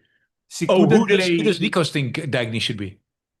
Definitely not Angelina Jolie. Dagny is not that, she's not like a model where she's not a head turner. So I understand she would want to play her because everyone wants to play the character they're mostly excited about, but I don't think she would fit. And I can't I think think of she could make it fit maybe, but yeah, she's not a great actress. I mean, there are much better actresses, core actresses out there that could do it. All right, Josh, thank you for the $50, Josh. Do egalitarians in the West realize that their ideas logically carried to fruition would lead to another Cambodia of the 1970s? If we judge from the historiography on Cambodia, no. Almost no one focuses on egalitarianism. They focus on, oh, they were primitive, they had tribal conflicts from the past, or they don't focus on this, or they spend all these volumes upon volumes. Was it a genocide, or maybe the definition, and they don't focus on the essence. So the short answer is no, and part of the problem is there is no very good historiography on Cambodia. So, but even if it was, I don't think that the Peter Singers of this world or whoever is, I don't know who is the poster boy for egalitarian, would pause a second and think. But how many of the communists think that the death and starvation in Mao's China is what they are leading us to? Or how many of them think that Stalin is the epitome of communism? They constantly rationalize these things away. And what egalitarianism and communism stand on is this moral foundation of altruism, moral foundation of the beauty of equality. That's the thing. Egalitarianism is this powerful idea of we're all the same. Now, I don't know where it comes from in a sense of why anybody thinks that's a beautiful thing. Now, Nikos, who experienced it firsthand because he lived it, but there's a certain romanticism associated with it, and they evade and ignore the horrors. So what you rationalize and you tell yourself, or at least what I did, was the Andrei Taganov thing, that I want everyone to become giants. Yep. Of course, then you should pause for a second and ask, but why didn't it happen? And again, people were talking about different continents, different cultures, different eras, different type of leaders, quiet leaders like Pol Pot, bombastic leaders like Ceausescu. It all led to the same results. And if you don't pause for a second to think, then you probably don't care about the results, and you wouldn't mind if these results are repeated, or even worse, that's what you're after. My friend Tik says communists did not fail in Cambodia. Communists succeeded in Cambodia. Yeah, exactly. Yeah. Oh, how is Tik? So He'll be back at some point. He'll be back at some point. Good, good. Wes, thank you. $100 sticker. Really, really appreciate that. Guys, we're getting really, really close to making our target today. So keep it coming. Let's see if we can make it. Well, $190 short. We should be able to do 190. All right, we got a lot of questions, so let's keep going. All right, Molten Splendor, another $50. Thank you, Molten Splendor. At least 90% of the foreign aid that the Khmer Rouge received came from China. Was China ever publicly chastised for supporting the Khmer Rouge and Pol Pot? We're talking about the country that a few years before supporting Pol Pot were going to Khrushchev ER, and Mao was saying, why don't you start a nuclear war with the capitalists? I mean, half of the people are going to disappear, but of those who will stay behind, we're going to win. And you find it surprising that they supported Cambodia. They supported Cambodia even again when the regime fell. The question is not this. The question is, what was Kissinger thinking that this is the regime, China, that he should circumvent Soviet Union and he would build his brilliant strategy in making China more friendly to the West. The result is still today with us. Yep. And yeah, I mean, has anybody chided China for what China did to the Chinese? Right? I mean, nobody ever, none of that happens. There's no historical justice. If our friend is more interested in what did I do here? If our friend is more interested in this question, it is covered in a book called After the War or something like. So if you put Cambodia after the war, the last chapters is when did America start the soul searching on how did we got involved in that mess and why did that mess happen? Yeah, interesting. Not Your Average Algorithm says, as pessimistic as we can get, things can change for the better fast. Look at what was taught in German universities in the 1930s versus the 1950s. Look at Argentina 10 years ago versus today. Sorry, I was just checking the book. The book is When the War Was Over. I don't remember what title I said, but that's the book. Sorry, I missed the first part of the question. Can you give the 5 As seconds? pessimistic as we can get, things can change for the better fast. Look at what was taught in German universities in the 1930s versus the 50s. Look at Argentina 10 years ago versus today. So it took a world war and the deaths of what, 20 million people, something like that during the war? More than 20 million. 28 million were just the Soviets dead. Okay. So close to 50 million, I think, probably. People dying to get Germany from the 1930s curriculum to 1950s curriculum. And I have to say that even the 1950s curriculum, at the end of the day, is still the crummy German romanticism that has crippled Europe to this day. So it doesn't generated, Nazis, but it's generated, what would you call it? Committed mixed economists, nobodies, nothings, and zeros, and who knows what the future of Europe is as a consequence. And the Green Movement, they gave us that generation. Yeah, in Argentina, you have a once-in-a-century charismatic figure, which is the exception. So I don't think you can have many Mileis in other examples because he didn't come organically as the result of a dominance, a cultural hegemony, to put it that way. We're very lucky to have one Milei. It cannot be the recipe because I don't think you can have more Milei. If you look at who teaches at the University of Buenos Aires, the leading university, I think, in Argentina, and you look at what the curriculum involves, it's almost all of the professors are Marxists. So the idea that something has changed at universities in Argentina, maybe it has at the margin, maybe it's changing. The demand for the students is for something different. But again, I agree with Nikos. It's a unique circumstances of people pissed off. I mean, do we need a 300% inflation and 100 years of stagnation? This is what happened in Argentina. You forget, right?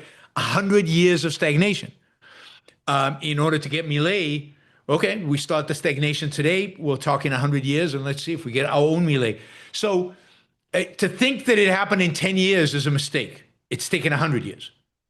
And to think that Germany happened from 30s to the 50s while ignoring the 40s, you can't do that. So you have to think about the cost, and the cost in both has been awful, and let's hope we don't have to go through them. So we should be very ambitious, but also to keep in mind that it's difficult because otherwise we're going to be, we're not going to win. All right, James, part 1, thoughts on losing friends over politics. I post a lot of pro-conservative, anti-Trump, pro-capitalist, pro-capitalist, anti-Trump content on social media and have had people I was close with send me nasty messages and block me over it. I value changing the culture and speaking truth truth over those relationships. But it does make me very cynical and resentful. Is being cynical necessarily irrational in today's world? Well, sometimes it can just be a proper estimation of what the situation is. Talk about losing friends. I've lost a friend who we were friends since 91. And it cost me so much. I still have dreams with this guy that we reconnect. But it was the proper thing to happen. And I lost him before I became an objectivist. I lost him when I started questioning something from the Marxist orthodoxy. And he sent me a very long email. And the tagline was, the key phrase was, you didn't just betray the party, you betrayed Marxism-Leninism. So I thought, okay, at least I had the dramatic Yeah. breakout of that level. It's okay.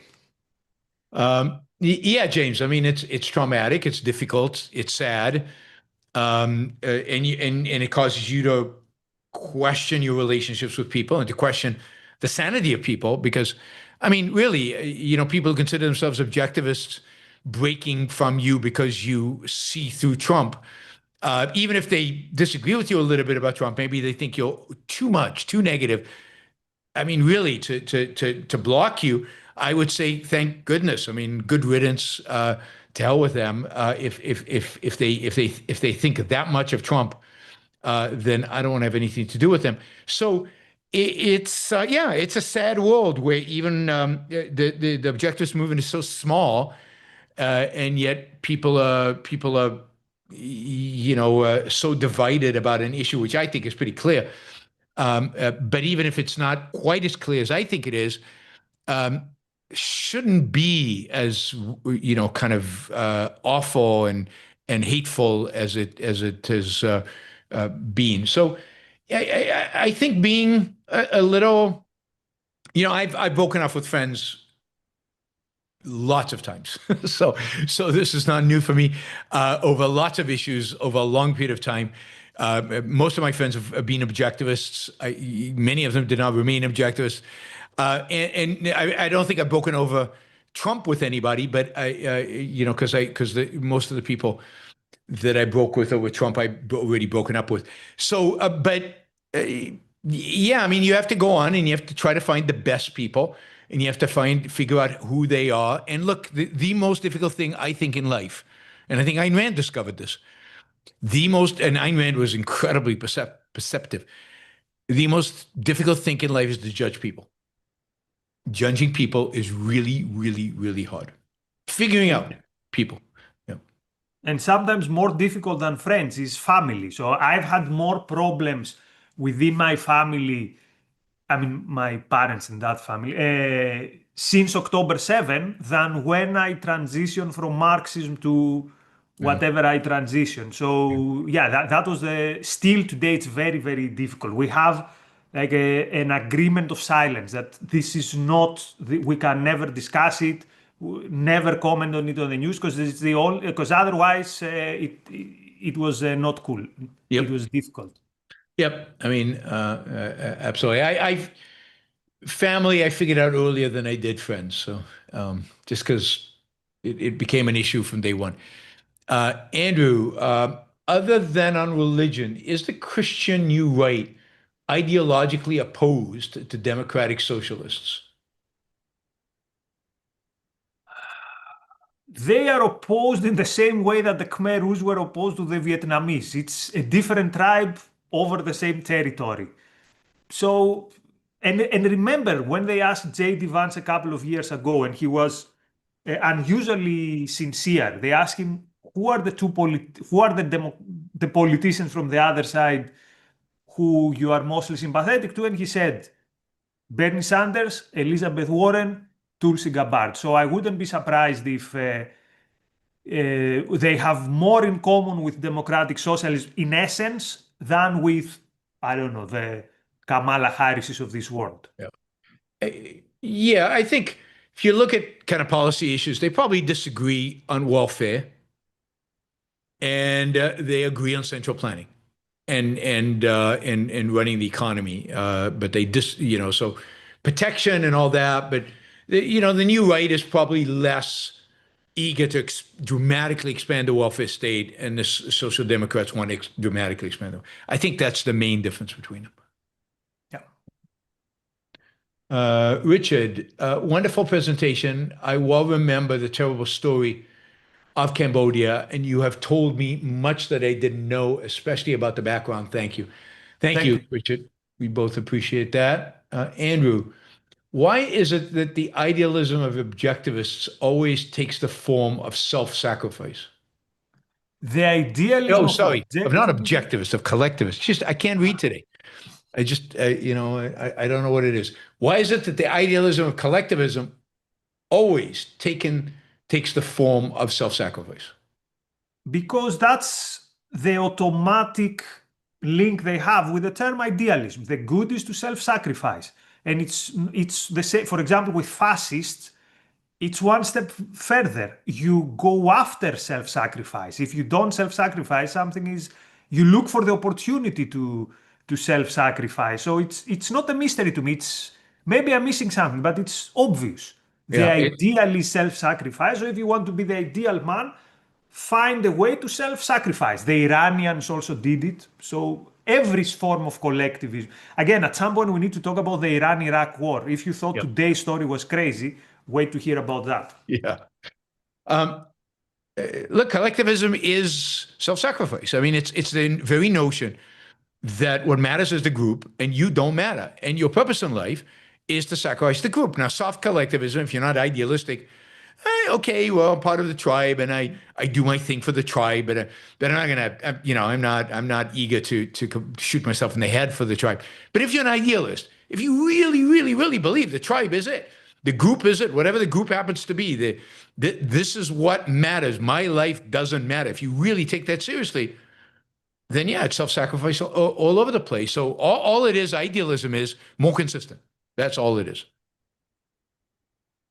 All right, Richard. Anachronistic Atlas Shrugged casting. All right. God, what's going on with my I'm here for it. Hit me. Number one, Robert Duvall as James Taggart. Yes. I can see that. Yeah, I can see that. And he's a good enough actor to pull it off. Yes. He would have to gain a bit of weight, but yes, excellent, excellent. Yeah. And then second, Meryl Streep as Lillian Riordan. Ooh. Yes. But she reminds me a bit of, I'm afraid our friend is influenced by that woman who played Lillian in that Unspeakable trilogy. So because I'm so traumatized from that trilogy, but otherwise, yes, Meryl Streep, excellent choice. Yeah. Again, they'd have to be a lot younger, but yeah. All right, we're moving to our 4 and 2 and $10 questions, and God, there were a lot of them. So shorter answers, Nikos.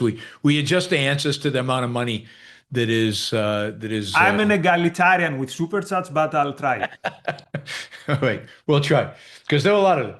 Okay, Michael, how many medical advances did we miss out on because the gifted medical geniuses were hoodwinked into thinking personal gain is bad? I don't think a lot. I don't think that many people. I'm reading this amazing book right now, which is going to be the basis for one of my Peterson Academy courses. I'm reading this book on the history of venture capital, and one of the things you find there is you've got all these idealistic, some of them leftists, hippies from the 70s. And in Silicon Valley, living in those areas, and they're scientists, they're really, really smart, and they're scientists and everything. And somebody comes and says, I can make you a multi-gazillionaire. And they all sign up and they work hard and they work unbelievably hard. I mean, think about most of the companies that we know today were created by people who philosophically and so on. When it comes to, the reason this country still tugs along is when it comes to when the rubber hits the road, these people love what they do, they get excited about progress, and they love making a lot of money.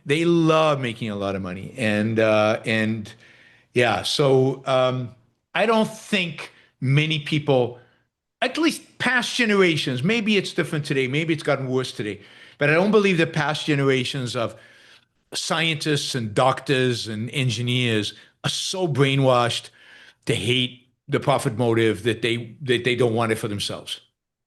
Yeah, I think the biggest problem here is there's not enough cultural and political demand for breakthroughs in medicine. It's not that the individual are not would not want to have these results. It's not we don't press enough the politicians to make all this, less regulated, and there's not cultural demand for it. Yes, I think the barrier is all regulatory. The FDA is the barrier.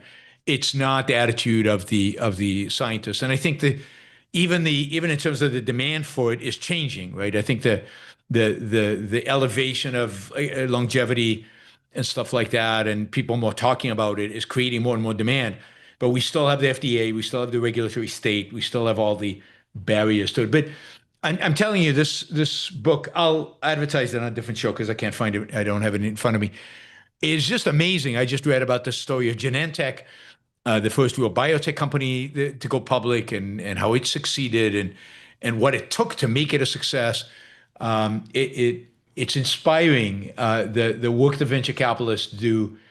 These are true heroes. And of course all the scientists and entrepreneurs. Okay. Harper Campbell, Nikos, thoughts on Conor McGregor and his career. Was he an egoist? So first of all, the fact that he had the fight and no one cared, this shows that his career is already over.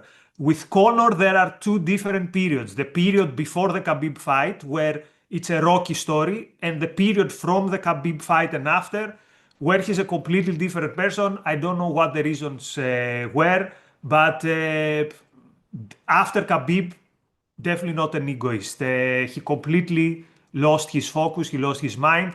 Also keep in mind that with these people, with such showmen, you can really know what's truly inside them. So particularly someone who puts such of a show and a face to the world. So these days, definitely not. Back in the day, I'm not sure, but he looked like a proper egoist in a good way.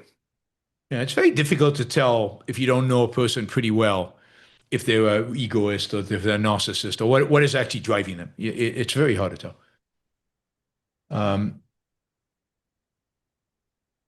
Richard, I respectfully disagree with Nikos on Matthew McConaughey as Alice Wyatt. How about Russell Crowe? He can What? do any accent and can express the rage needed for the role. You don't need any accent. He has his accent already. Think about him with the blue jeans as he's in Superstellar. In Interstellar. He is Ellis Wyatt. You don't need to do anything. Same haircut, same. He's Ellis Wyatt. I guess he's saying he's too calm. He doesn't have that Ellis internal Wyatt is rage. very calm. He loses his calm in one moment, and definitely Matthew McConaughey has this one moment to throw the thing on the wall. And when he gets in the office, I can see him being like, hey, don't screw me, you're gonna be in trouble. He doesn't need to get too angry. You can see that he's angry by his whole demeanor. He doesn't need to put on a show. All right, guys, don't get too angry about this because none of these choices are actually going to manifest in reality because they're all getting too old anyway. And who knows who will make Castle Shrugged. All right, Tia, Nikos, what did you think of Egypt's team behavior? As Mourinho said, if I speak, I'm in big trouble. I will be accused of stereotyping, but it was very bad behavior. I can understand their pain. I'll just say this. I'll understand the pain. They played very good. They were the better team for 70 minutes at least. And it sucks when you lose in that way. And the first thing is, you can't figure out what happened. I would expect they should, I don't know what they did in social media to say, hey, we put, Argentina deserved to go through at the end. We were unlucky, but particularly that coach with all this stuff, that was ridiculous. And again, playing to all the stereotypes. It's we started the 3 wars, but it's never our mistake. It's someone else is the reason for our misbehaviors. But they were the better team for 70 minutes. They were very good. Time. During the 1990s North Korean famine, Kim Jong-il reportedly saw some deaths as removing the disloyal. Did Pol Pot think the same? Oh, definitely. I mean, the disloyal, the people who didn't fit into the new man, into this new Cambodia. 100%. First of all, Pol Pot personally directed some purges. So I don't know, I don't think he knew what was happening in the countryside, but he didn't care. Remember one of their mottos, we didn't mention it. To kill you is no gain. Sorry, to kill you is no loss, to keep you is no gain. This was an official motto, and this is how they operated. By the way, North Korea famine in the 90s, I'm very glad you mentioned it. Who saved the regime again? The West. If the West had not saved the North Koreans in the 90s, I don't think today there would be a North Korean regime. Yeah. Time, how did the West react? Did they send much aid to Cambodia? There was zero contact with what was happening in Cambodia. They sent aid after, and Cambodia, as you saw with Angelina Jolie, became kind of a humanitarian poster. But during all that, there was no access. Guys, there was no post service. Like you could not take a flight and go to Cambodia. There were no embassies. There was nothing. I'll say, I visited Cambodia, I don't know, 10 years ago. I can't remember exactly when, but maybe it's longer, maybe it's 20 years ago. But I had a great time. I mean, the people were amazing, the temples there in the jungle. It's pretty extraordinary. And we got to drive out into the countryside, call it, and see some of the poverty. I mean, this is 20 years ago, so this is 20 years after. Or 30 years after the Khmer Rouge. I've never seen poverty like that in my life. And as you know, I've been to many, many countries and been to a lot of different places. And I don't mind going into unpleasant neighborhoods and unpleasant places. I've never seen people as poor as the Cambodians. I mean, people living with no electricity and no water, living in flood zones. So they have their homes up high on these wooden sticks. So when the water rises, they can still stay above water. They ran their refrigerators and televisions on car batteries. And there was literally a service that would go around, collect the car batteries, charge them, and bring them back. And that was kind of their electric service.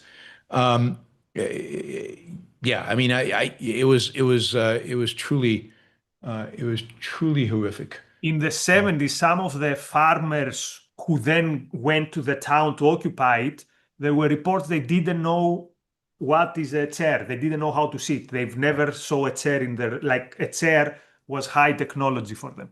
Well, I saw now this is in the 1970s.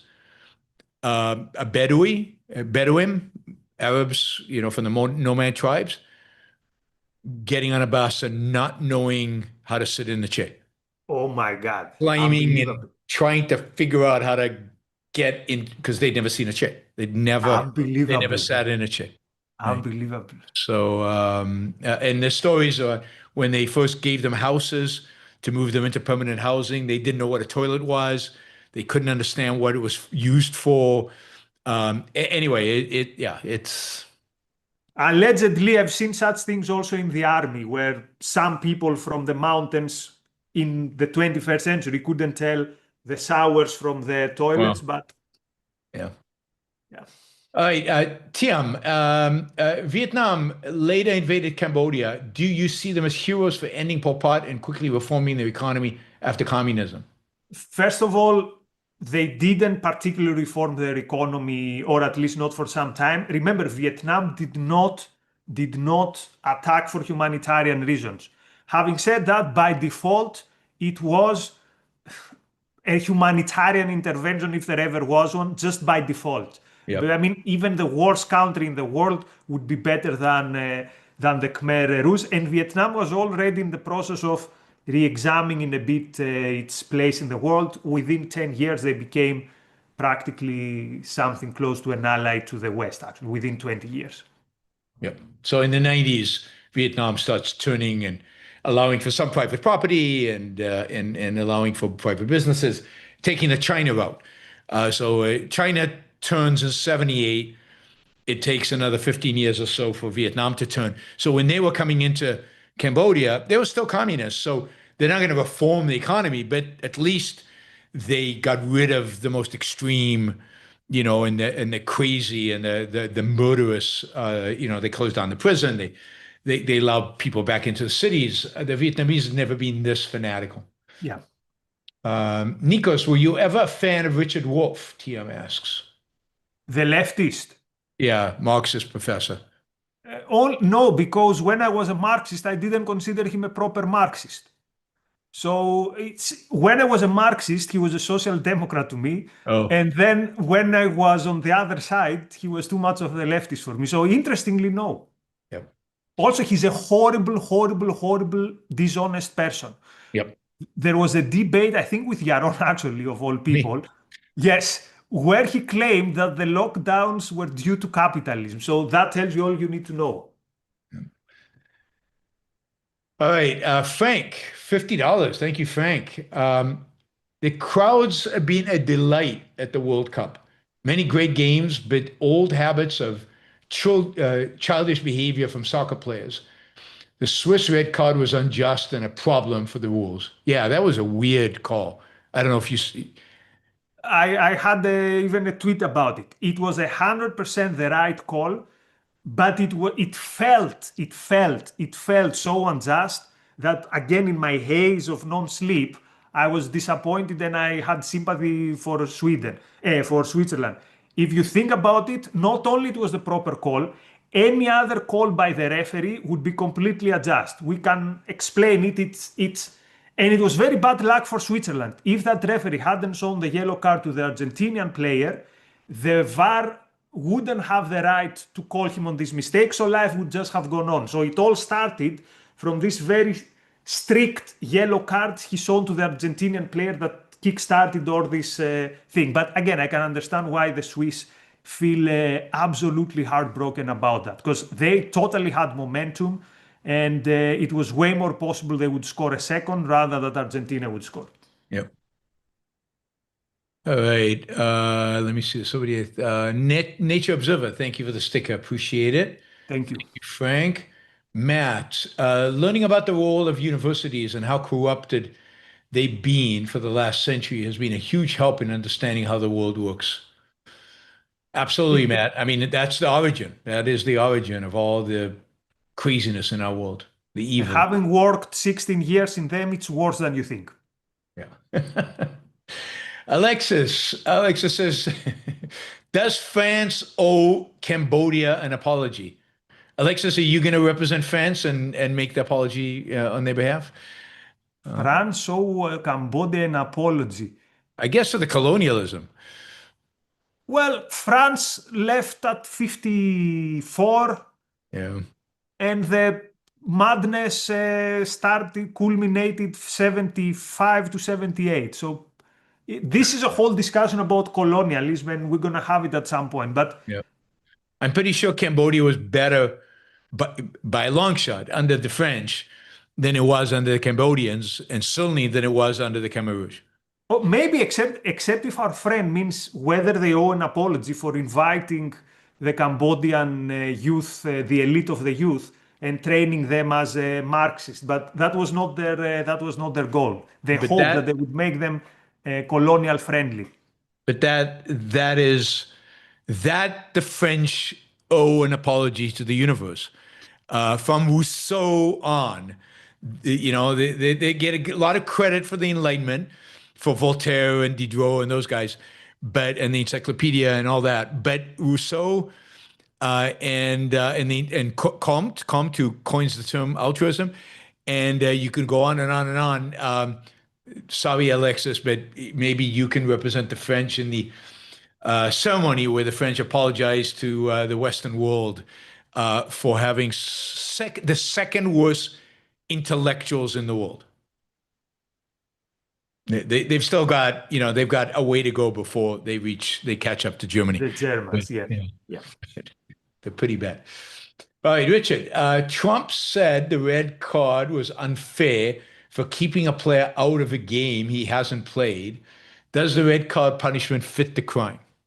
I think there's a good possibility that Trump, who cannot tell a football from a watermelon, I think there's a very good chance he thought that this means that in the next game, USA would play literally with 10 men. So I don't rule this out.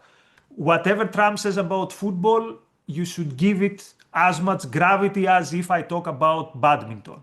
So yeah. Yes, and the whole idea that Trump called up the head of the of FIFA it's just horrific. It's banana, but people, this is why football is beautiful because it's unpredictable and everything can turn in 1 second. This is part of the charm even of the red card. You can have a game and there can be a red card in the 5th minute. The game now is a completely different game, and this creates its own stories. Yep. TM, Nico, that's the same question you already asked that. All right, TM, another question. Did other communist leaders think Pol Pot went too far?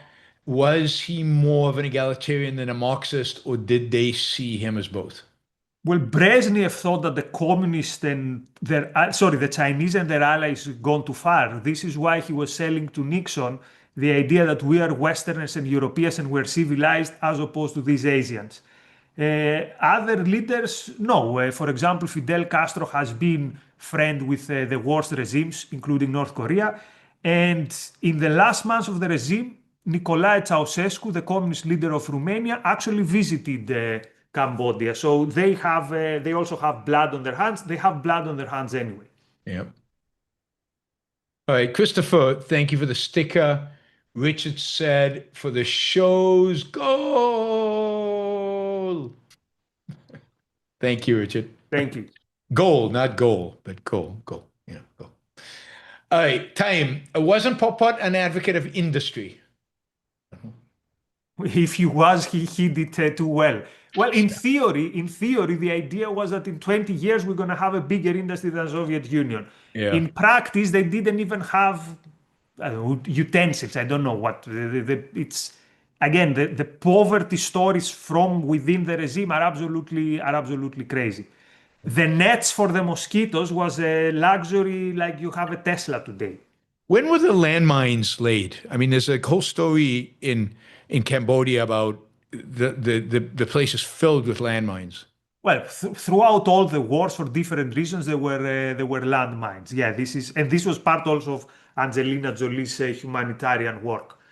Yeah, I mean, if you go to Cambodia, you'll see a lot of people with lost limbs from the landmines. And when you're in the jungle there, like visiting the temples, there are areas that are sealed off because of fear of landmines. So the tourists are warned about it. Yeah. Time, 90% of Vietnamese support capitalism now. Wow. Come on, guys. That's just not true. Capitalism is something they don't even know. It's an unknown idea. Remember that? They don't know what capitalism is. They support a market economy. Very few of them reject the authoritarian nature of the government that oversees them. I mean, 90% of it, no country supports capitalism, certainly not capitalism as we understand it, but even moving in that direction. So yeah, Vietnam they want to be able to get rich, but still have a dictator oversee everything that happens. I saw a research poll some years ago. They are more the pro-American statement is bigger in Vietnam than in Greece, for example. Yeah, they're very pro-American, which is interesting, given the war. Ryan says, thanks, guys. Love these shows. Excellent. Thanks, Ryan. Time, did you ever watch Pol Pot's final TV interview? Yeah, but again, he doesn't say it's denial. That's what rationalization does to you, an evasion. It's basically, I didn't do anything. What makes you believe that I have to apologize for something? Basically, I'm a national liberation hero. He says, Time says, did Pol Pot live in luxury during his rule? No, absolutely no. compared to the people who were living under the stars, yes. But again, luxury was you live in a house that looks something better Has than a some hut and you walls. have a mosquito net. Yep. TM says, did Ayn Rand comment on Pol Pot during the Khmer Rouge, the Khmer Mm, rule? No, again, there was not much information back then, and particularly for her generation, most of these countries were Indochina. She commented in Vietnam because America was directly involved and it was in the news and it was current and American kids were going there. It was relevant to the demonstrations and campuses. What was happening in Cambodia was not, I think, in any significant way. And her radar, she would have said, "Yeah, I told you so." I mean, she would have. I don't think it would have surprised her one bit. Time, did Cambodia have rural markets before Pol Pot? I know what you mean by rural markets. Yeah, they had currency, and the farmers could sell to whomever they want, and Yeah, and quite often they were selling to the Vietnamese actually. yeah. And this is why from day one, again, they banned the money so that you couldn't trade with anyone. There was just a barter economy between communes on a very primitive level, but without money. So there was not even a black market, if you Yep. think about it. Um, As where- opposed to Soviet Union and other socialist countries where the black market thrived. yeah. Were there riots against authorities in the communes? Watch the movie I recommended. Yeah, And, guys, you don't understand what type of regime we're talking about. Having your own thoughts, you felt guilty and you felt. But yeah, there were fiefdoms, different things happening in different places. But the guards had a rule of life and death over you, and again, there were no authorities, no courts, so it wasn't the easiest thing to I mean, people organize. tried to steal a little bit more food, they got shot. Standing up to the authorities, they were shot. There was just that option just didn't exist. And again, because they were proper altruists, if the authorities were caught doing something worse, they had the worse punishments than anyone else. Sometimes they would literally burn them alive. Oyvind says, well played and good luck further to England. However, felt like the best team lost and that there were some decisions that did not particularly go in Norway's favor. Well, yeah, the first goal by England is questionable because allegedly the ball hit the camera. But again, I was in such a. It was probably two Supposedly they o'clock in the checked morning. afterwards and it didn't. Yeah. Well, yeah. Anyway, I don't think Norway was the best team, at least while I was awake enough to understand what I was seeing. And again, it's not easy to play better than England. They can control the game very easily and they can neutralize the opponent. I mean, Though Norway that played really chance, well. sorry? Norway played really well, but Yeah, but yeah. And that chance where the Sorloth could have passed to Haaland, you're gonna remember this for years. I still remember a chance Greece lost in 2014. It was something similar. yeah. It's still there. Daniel, what advice would you give to your 40-year-old self? God. My 40-year-old self was 3 years ago, so probably 2 years ago, so probably this is for you. Oh, I don't know. This is not the kind of question. This is not the kind of thing I ponder. What was I doing in 40 years? Oh, yeah. I would, trust some people less than you did. I don't know. But that was the first year at the Ayn Rand Institute. It was exciting. It was fun. I don't know that I'd do anything different. I don't know that, I wish I had the knowledge I had today when I was 40, but that's always true. But I don't know what I would have done much differently if I had this knowledge. Would have been a Oh, better. can I suggest something what you should have done differently? Hire someone to follow you in every single talk with a camera and editing and behind the scenes and all that. Imagine the content how much more content would have. Our problem is not shortage of content. God, we have so much content. Maybe we don't have behind the scenes content, but we have so much content. You know how many thousands of videos there are up online of me? Just me. Never mind everything else and everybody else. It's crazy.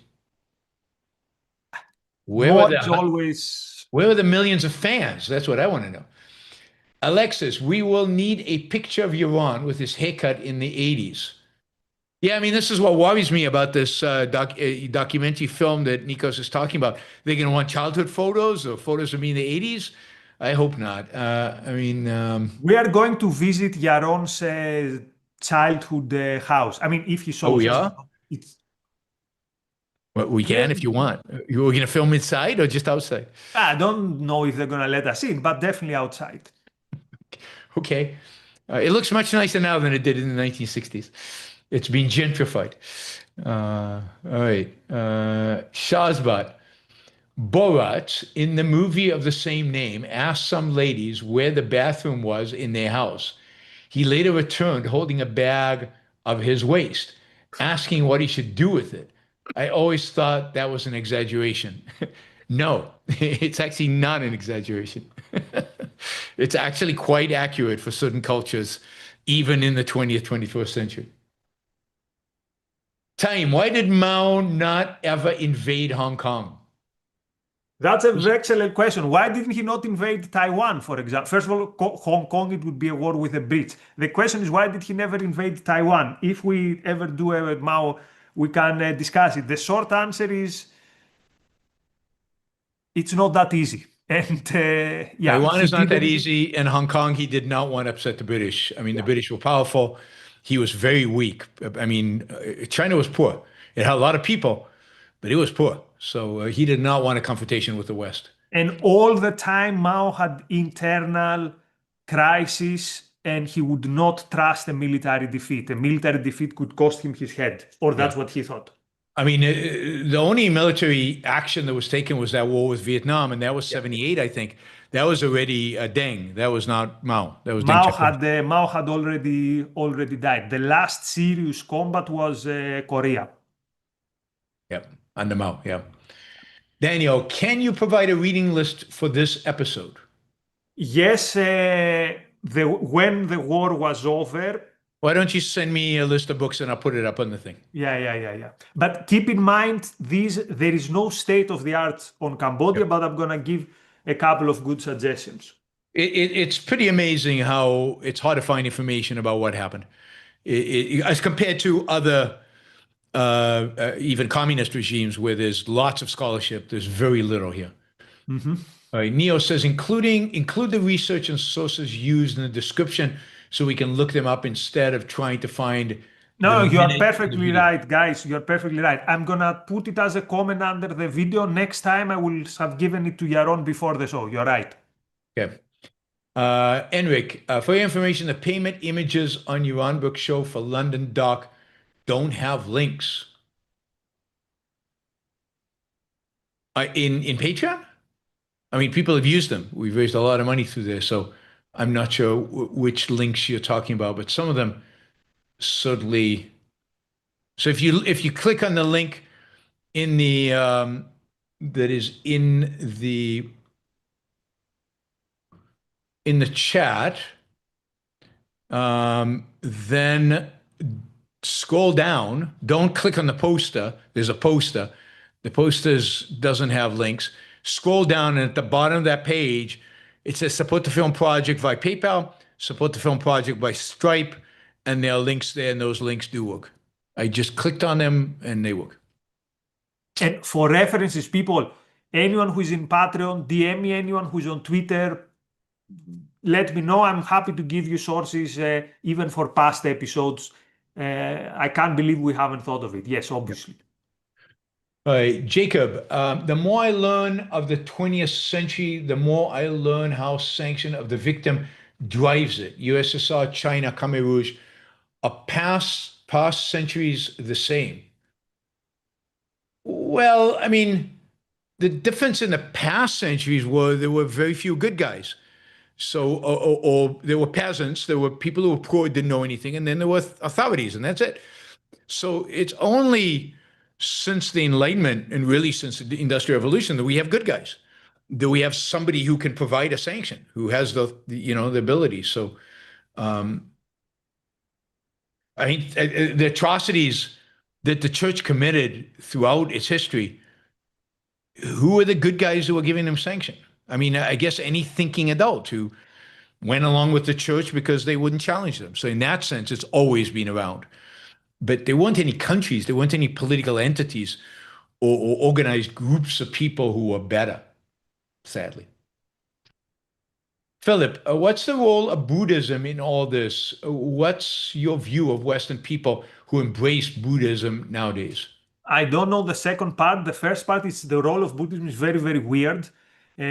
Pol Pot and some others had trained in Buddhist monasteries, so they got some of the stoicism. That's not a good word, but you get what I mean. The discipline, the self-denial, they got it from there. Buddhism early on was a source of national resistance pride in the same way that Orthodox Christianity was during the Ottoman Empire, for example. But later the Buddhists were, and there were some Buddhists who became communists, weird. But later the Buddhists were very brutally suppressed when the Khmer Rouge came to power. Yeah, and in terms of my view of Western people who embrace Buddhism, I mean, of all the religions they choose, I guess Buddhism is one of the less offensive. They're not particularly violent or anything like that. But it's a cop out. It's an escape from reality. But if you're escaping Christianity, I get why Buddhism has some attraction. I'm laughing because there was a period where I had idolized Roberto Baggio so much. He was a Buddhist, so for some months in my preteen year, I declared myself a Buddhist, and I was reading some Buddhist books and stuff. Nikos has done everything. He's done everything. All right, Molten Splendor. Will the London documentary address the problems in the Muslim neighborhoods in London? Probably No, not. because we want our lives. We're not going. We don't. If you give us enough money to have Navy SEALs following us around, we can do it. Well, we can film and then overlay speech afterwards. But generally, I mean, that would be a fourth documentary. The documentaries we're planning overwhelmingly positive, planned to be overwhelmingly positive about capitalism, about its success, about Western civilization, about art. So we're trying to do a positive series. We're not trying to do this is London and this is the state of London. If we did that, we'd have to do the Muslim neighborhoods. Maybe that's another project to do. I don't mind going into Muslim neighborhoods, but just to film. But yeah, security probably makes sense, and it would be a different documentary than I think what we're planning right now. By the way, my dream documentary, if we have loads of money, is 1 week following Yaron in a speaking tour, starting from his home, Puerto Rico, airports, going to the venue, behind the scenes, Yaron on stage. That's the big dream for a documentary for a future time Really? if we have the money. And let me just say, if anybody wants to fund that documentary, that time is running out. At some point, Iran's not going to be doing that, right? I mean, I'm getting old. The flying, the every day a different country is getting harder and harder for me. So speed it up. If anybody wants to fund that documentary, let us know, and we can calculate what it would cost. But I don't see the value in it as much as Nikos does. So. But Nikos has gonna actually be traveled with for me. the ages. It's gonna be for the ages. Nikos has actually traveled with me. He's seen me in action, planes, and Nikos likes to be at the airport 3 hours before. I like to be there 40 minutes before. So, all those kind of conflicts that we had. But yeah, we've traveled. He's seen me drive through Europe. He thought it was not a bad experience. No, it was a PhD in public speaking, a PhD in 5 days. That's why I'm telling you there's a lot of value in that who anyone who has eyes and who is curious and interested in the things that we are interested in. Yep. All right. Well, if anybody wants to fund it, I have no problem having somebody following me around. All right, Andrew, the message of Galt to society wasn't I'm better than you. That's true. His message was to that part of society obstructing him, get the hell out of my way. Yes, that's absolutely right. So there's no I'm better than you anywhere in Atlas Shrugged, expressed in that way, right? Expressed in that kind of style. Thought criminal inequality is freedom. It's the other way around, really. I mean, you got to be careful because we're for equality politically, right? You know, all men are created equal is the beginning of the Declaration of Independence. So it's freedom leads to inequality. But there are lots of unequal societies that are unfree. So inequality is not the cause of a relationship. The cause is freedom is the cause, but it's not the only cause. There are other causes of inequality as well. China is massively unequal today. Yes, yes. But you can even think of, well, South Africa under apartheid was very unequal. Yeah. Right? But it had apartheid. So, okay. Anem, is there such a thing as secular liberal apostates? It seems like Ayn Ali becoming Christian put some objectivist on a jihad against Christianity. You mean me? My jihad against Christianity? No, I mean, yes, she did put me on a jihad against Christianity. A jihad I've really had my entire intellectual life. I've always been anti-Christian. But yes, what her conversion to Christianity indicates is that is a cultural phenomenon. It's not nobody converting to Christianity. It's not a sideline. It's not, this is significant. When somebody like her, and it's not only her, there are a bunch of people doing this, then you got to pay attention and you've got to say, okay, this is an enemy and this is something we need to deal with. And I consider it a failure of objectivism, of not objectivism as an ideology, of objectivists, that we didn't get to Ayn Ali before the Christians did. Although she did read Ayn Rand, right? And I did have a conversation with her, and she did read Ayn Rand, and she did know we existed, and she did all that, but she rejected it. She read David Hume, and she embraced skepticism as a secular ideology, and you can see how skepticism will lead you to religion. Anyway, if you think I'm on a jihad against Christianity, you're absolutely right. You know, minus the violence. No suicide bombings coming from Yaron Brook, but passion, yes. Gail says, Ayn Rand warned the most ominous sign society is in near collapse is censorship. Yeah, I mean, freedom of speech is the one that we need to fight the strongest because censorship is the beginning of the end. Beware Europe, because Europeans have tons of censorship. I was about, yeah, that's very relevant for, and don't use it when it's to our advantage. These days in Greece, there's a lot of people saying we should use the anti-racist legislation to persecute anti-Semites. I say, no, let's have some principles. That's a disaster, yeah. All right, time. Is Mamdani a smart political operative? His volunteers knocked on 1 million doors. Why won't he simply call himself a social democrat? Yeah, he's a very smart political act. He knows how to play the game. He knows what the people who vote for him want. He knows what those young, middle class, upper middle class, young professionals want, and he gives them what they want. And he's very attuned to that.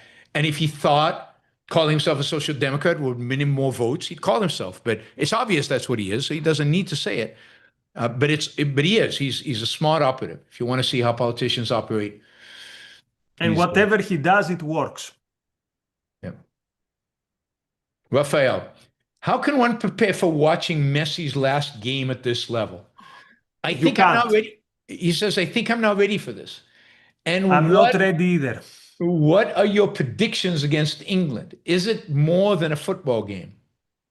No, it's only a football game. The only reason we thought that these are more of a football game is because with 2 generations fell victim to this most charismatic devil in history, Diego Armando Maradona, who persuaded us that the Argentinians were on the right side on the Falklands War. But, what can you tell about Maradona? Yeah. Messi's last game on that level, it's difficult. This is why I'm saying, look, 2022 happened. He's won the World Cup. Let's all breathe. Let's relax. My prediction is if Argentina is as bad as it's been in the last games, they're going to pay it because England is one level above the other two teams. I hope they're gonna have one good game in their bag. So hopefully this is gonna be the semi-final. The biggest I prefer Argentina to lose to England in the semi-final rather than to France in the final, to be honest with you. Yeah, we want anybody to win but France. So, even though they're the best team in the world objectively. So I'm old enough to remember the 1990 final, which was, I remember Diego crying at the end. That was sad. all right, time. Czechoslovakia was as. By the way, Rafael, we should talk about me coming to Lisbon soon. Czechoslovakia was as rich as Western Europe before World War II. Did the Czechs feel socialism made them poorer and see gains after 89? 100%. First of all, Czechoslovakia was one of the countries where the population was most hostile to socialism. And this is why it gave us Dubček, a communist leader who was much better than anyone else. This is why the Soviets kicked him out. But even after Dubček, the idea in Czechoslovakia was that, okay, here we keep it a bit relatively low-key communism because we're not going to fall for that. So there was horrible repression in the first years. Quickly, the national identity and sense of life, let's say, of Czechoslovakia didn't allow communism to be as bad as it was in other countries. And still, they, relative to the West, they were poor when the Berlin Wall came down, and they have done very well since. So they're one of the best performing Eastern European economies post-Soviet Union. They've done quite well. Prague is an amazing city. Highly recommend visiting. I have family stories from Czechoslovakian communism because my communist uncle, after the Greek Civil War, he found refuge in Czechoslovakia, and he was a communist till the last day of that country. So we have this in common. We both had communist uncles. Yeah. My communist uncle sat in jail in South Africa for fighting apartheid, and then joined the British Communist Party when he was in England. He led, I think, the doctors' union. He was a physician, and then married a Portuguese aristocrat and abandoned his communism somehow. Every time I hear that story, it gets funnier for some reason. They have a beautiful, supposedly an amazing home in Lisbon, which I should probably visit. He passed away, but my aunt she's still alive, his wife. Denmark's center left took tough steps on Islamism and support. I was sure this is a football question, right? Center left Islamism. What's he talking about? They scored a goal against the Islamists. Denmark's center left took tough steps on Islamism and support for the far right collapse. Nikos, do you support those policies? Well, I told you, in Europe, the situation is really bad. And I had at some point the 5 things that every European country should do. You retweeted me with a quote tweet. I've been saying these things for ages. So I think we're all on the same page here that, yes, Islam is a threat to Europe. So there are specific things that need to be done, which do not go against the rule of law. They don't go against even the right to immigration. Yep. But yeah, it is a huge problem, existential. It's a huge problem. Why choose London?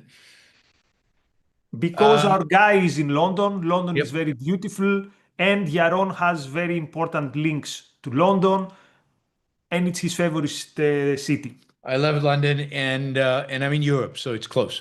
If I was coming from the US, that would be tough. We would have to be raising a lot more money. But I'm just coming in from Barcelona, or I think Barcelona, so it won't be too bad.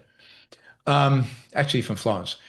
Time says, why did communist Poland and Cuba allow Christians?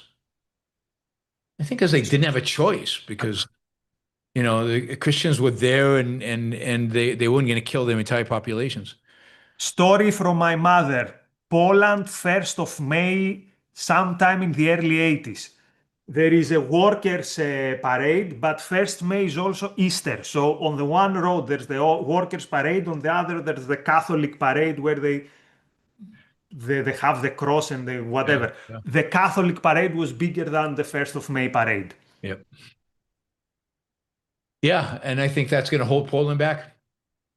Time. My friend says Tito proved socialism worked. We should do a show on Tito because I don't think anybody knows much about. This is Yugoslavia, guys. Yugoslavia, yeah, it worked in producing the best basketball team and football team. Look, Tito allowed some form of something like a market, and that's the only reason it worked. It's not socialism that worked, it's the opposite. It is to the degree that they went away from socialism, Yugoslavia worked, quote, worked. And it's not like Yugoslavia was rich. It's not like Yugoslavia did well. Yugoslavia was dirt poor as compared to Western Germany or France or Italy or any of these places. So worked in that he didn't kill 20% of the population, worked in that he didn't impoverish them even more than, I mean, it's such garbage. I had an auntie which had the Yugo car, Yugo, you know, the Yugo Zastava, the worst cars in the history of humanity. At some point, she was closing it with a padlock because she could not fix the door. So she put a padlock so that the door would close. How many Neo. objectivists can claim that they've been in a Yugo Zastava? There you go. Neo, God. Guys, please, with Messi walking statistics, he will play the next World Cup. No, he shouldn't play the next World Cup because it's been such an emotional experience, this World Cup, which is proper for his legend, for this to be his last World Cup. Of course, I said the same in Qatar, but we cannot expect anything more than that. What he's doing already is beyond the... And you can also, you can see his age already. I mean, he doesn't have quite the firepower in his kick. And you can see it in 4 more years. No, please, Messi, don't do it. And people, let's be honest, Argentina plays basically 50% of the game with 10 men. But that's okay. It's Messi. We can cut him all the slack in the world. Yeah. All right. This is a big question. Okay. Thoughts on Yeltsin? What happened to Russia in the 90s? That is a show. That cannot be answered quickly. We'll do a show on that because it is an interesting... What happened in Russia in the 90s is actually really interesting. And it explains what's happening right now in Russia. But it also, I'll just leave it at, shows the corruption of American intellectuals. Because what happened in Russia in the 90s, to a large extent, was guided by Jeffrey Sachs, who is today a pro-Russia and was at the time a Harvard professor. But anyway, we'll get to that. Rafael, if we organize a speaking event for you in Lisbon this summer, would Nikos come as well? Are you making this contingent? Is this, if you pay him, I'm sure he'll come. If you pay me, obviously I'll come. Is this a question? Obviously. Yeah. So if Rafael, if you manage to round up the money to pay Nikos, he will come as well. So, and you could talk to Nikos directly about how much that involves. I've given one of my best talks ever in Lisbon. So it's because Greece won the Euro there. Whenever I go to Lisbon, I feel this weight that I have to overperform. So it's going to be a good talk. There you go, Rafael. You're motivated. All right, I think we're going to make this the last question. Stephen, yes, thank you for the question. Stephen, yesterday asked about pipeline to your show. I went from listening to, I asked about how people found the show. I went from listening to Rush, to reading Ayn Rand, to joining the Objectivist Club at USC. I met you when we did an event with Daniel Pipes, with the Danish cartoons, 2006-07. Remember that? Yeah, of course I remember that. There were demonstrators. It was a huge event. There were people outside. That was a great event. Yeah, cool. Thank you. I appreciate when you guys send me your journeys. I really appreciate that. It's great to see the little bit of history. Alexis, as a French, I can confirm the French will become even more insufferable than usual if they win the World Cup. And that says a lot. So, but let's be honest, again, we joke about France. They are the most dominant and scary team I've seen in my life in a World Cup. None of the Brazil teams of the 90s or the 2000s that are overhyped. None of these teams is as scary as this France team. I don't know if they will win, but they're the scariest, most dominant team I've ever seen in a World Cup. They dominate every aspect of the game. Defense, middle of the field, and they've got a front four that are just amazing. So, And yeah. I'm worried that because I'm with Spain, that's why I'm worried. Because Spain is so much focused in controlling the ball and controlling the tempo, this is going to be even better for France to have more space for counterattacks. But I'm sure Spain is, as we speak, coming up with a plan on this, I hope. All right, Neil says, is colonization an aspect of Western civilization? Historically, yes. So, but in every era of humanity, the most developed societies get into endeavors that look something like colonization, or they're actually colonization. So, And it really depends on how you define Western civilization. It's certainly not necessary for Western civilization. And I would say to some extent, it actually had a negative impact on the growth of civilization. So it might have been a retarding of Western civilization, not an addition to. But that's for the show on colonialism, which we will do. I read, what's his name's book? Neil Ferguson. Yeah, and it was not good. Neil Ferguson is every time, there's something, he doesn't take the role of ideas very seriously. And it was a mediocre book. It wasn't that well written, and you felt like you were missing big chunks of the history, and well, of course, it's not. It wasn't a clear theme. It's a brief book. It's a not brief a book. That's true. It's a brief book. Yes. Anyway, yeah, there's a lot to say about colonialism, and it is an interesting topic. And there's a lot of more recent economic literature about colonialism and the effect of colonialism.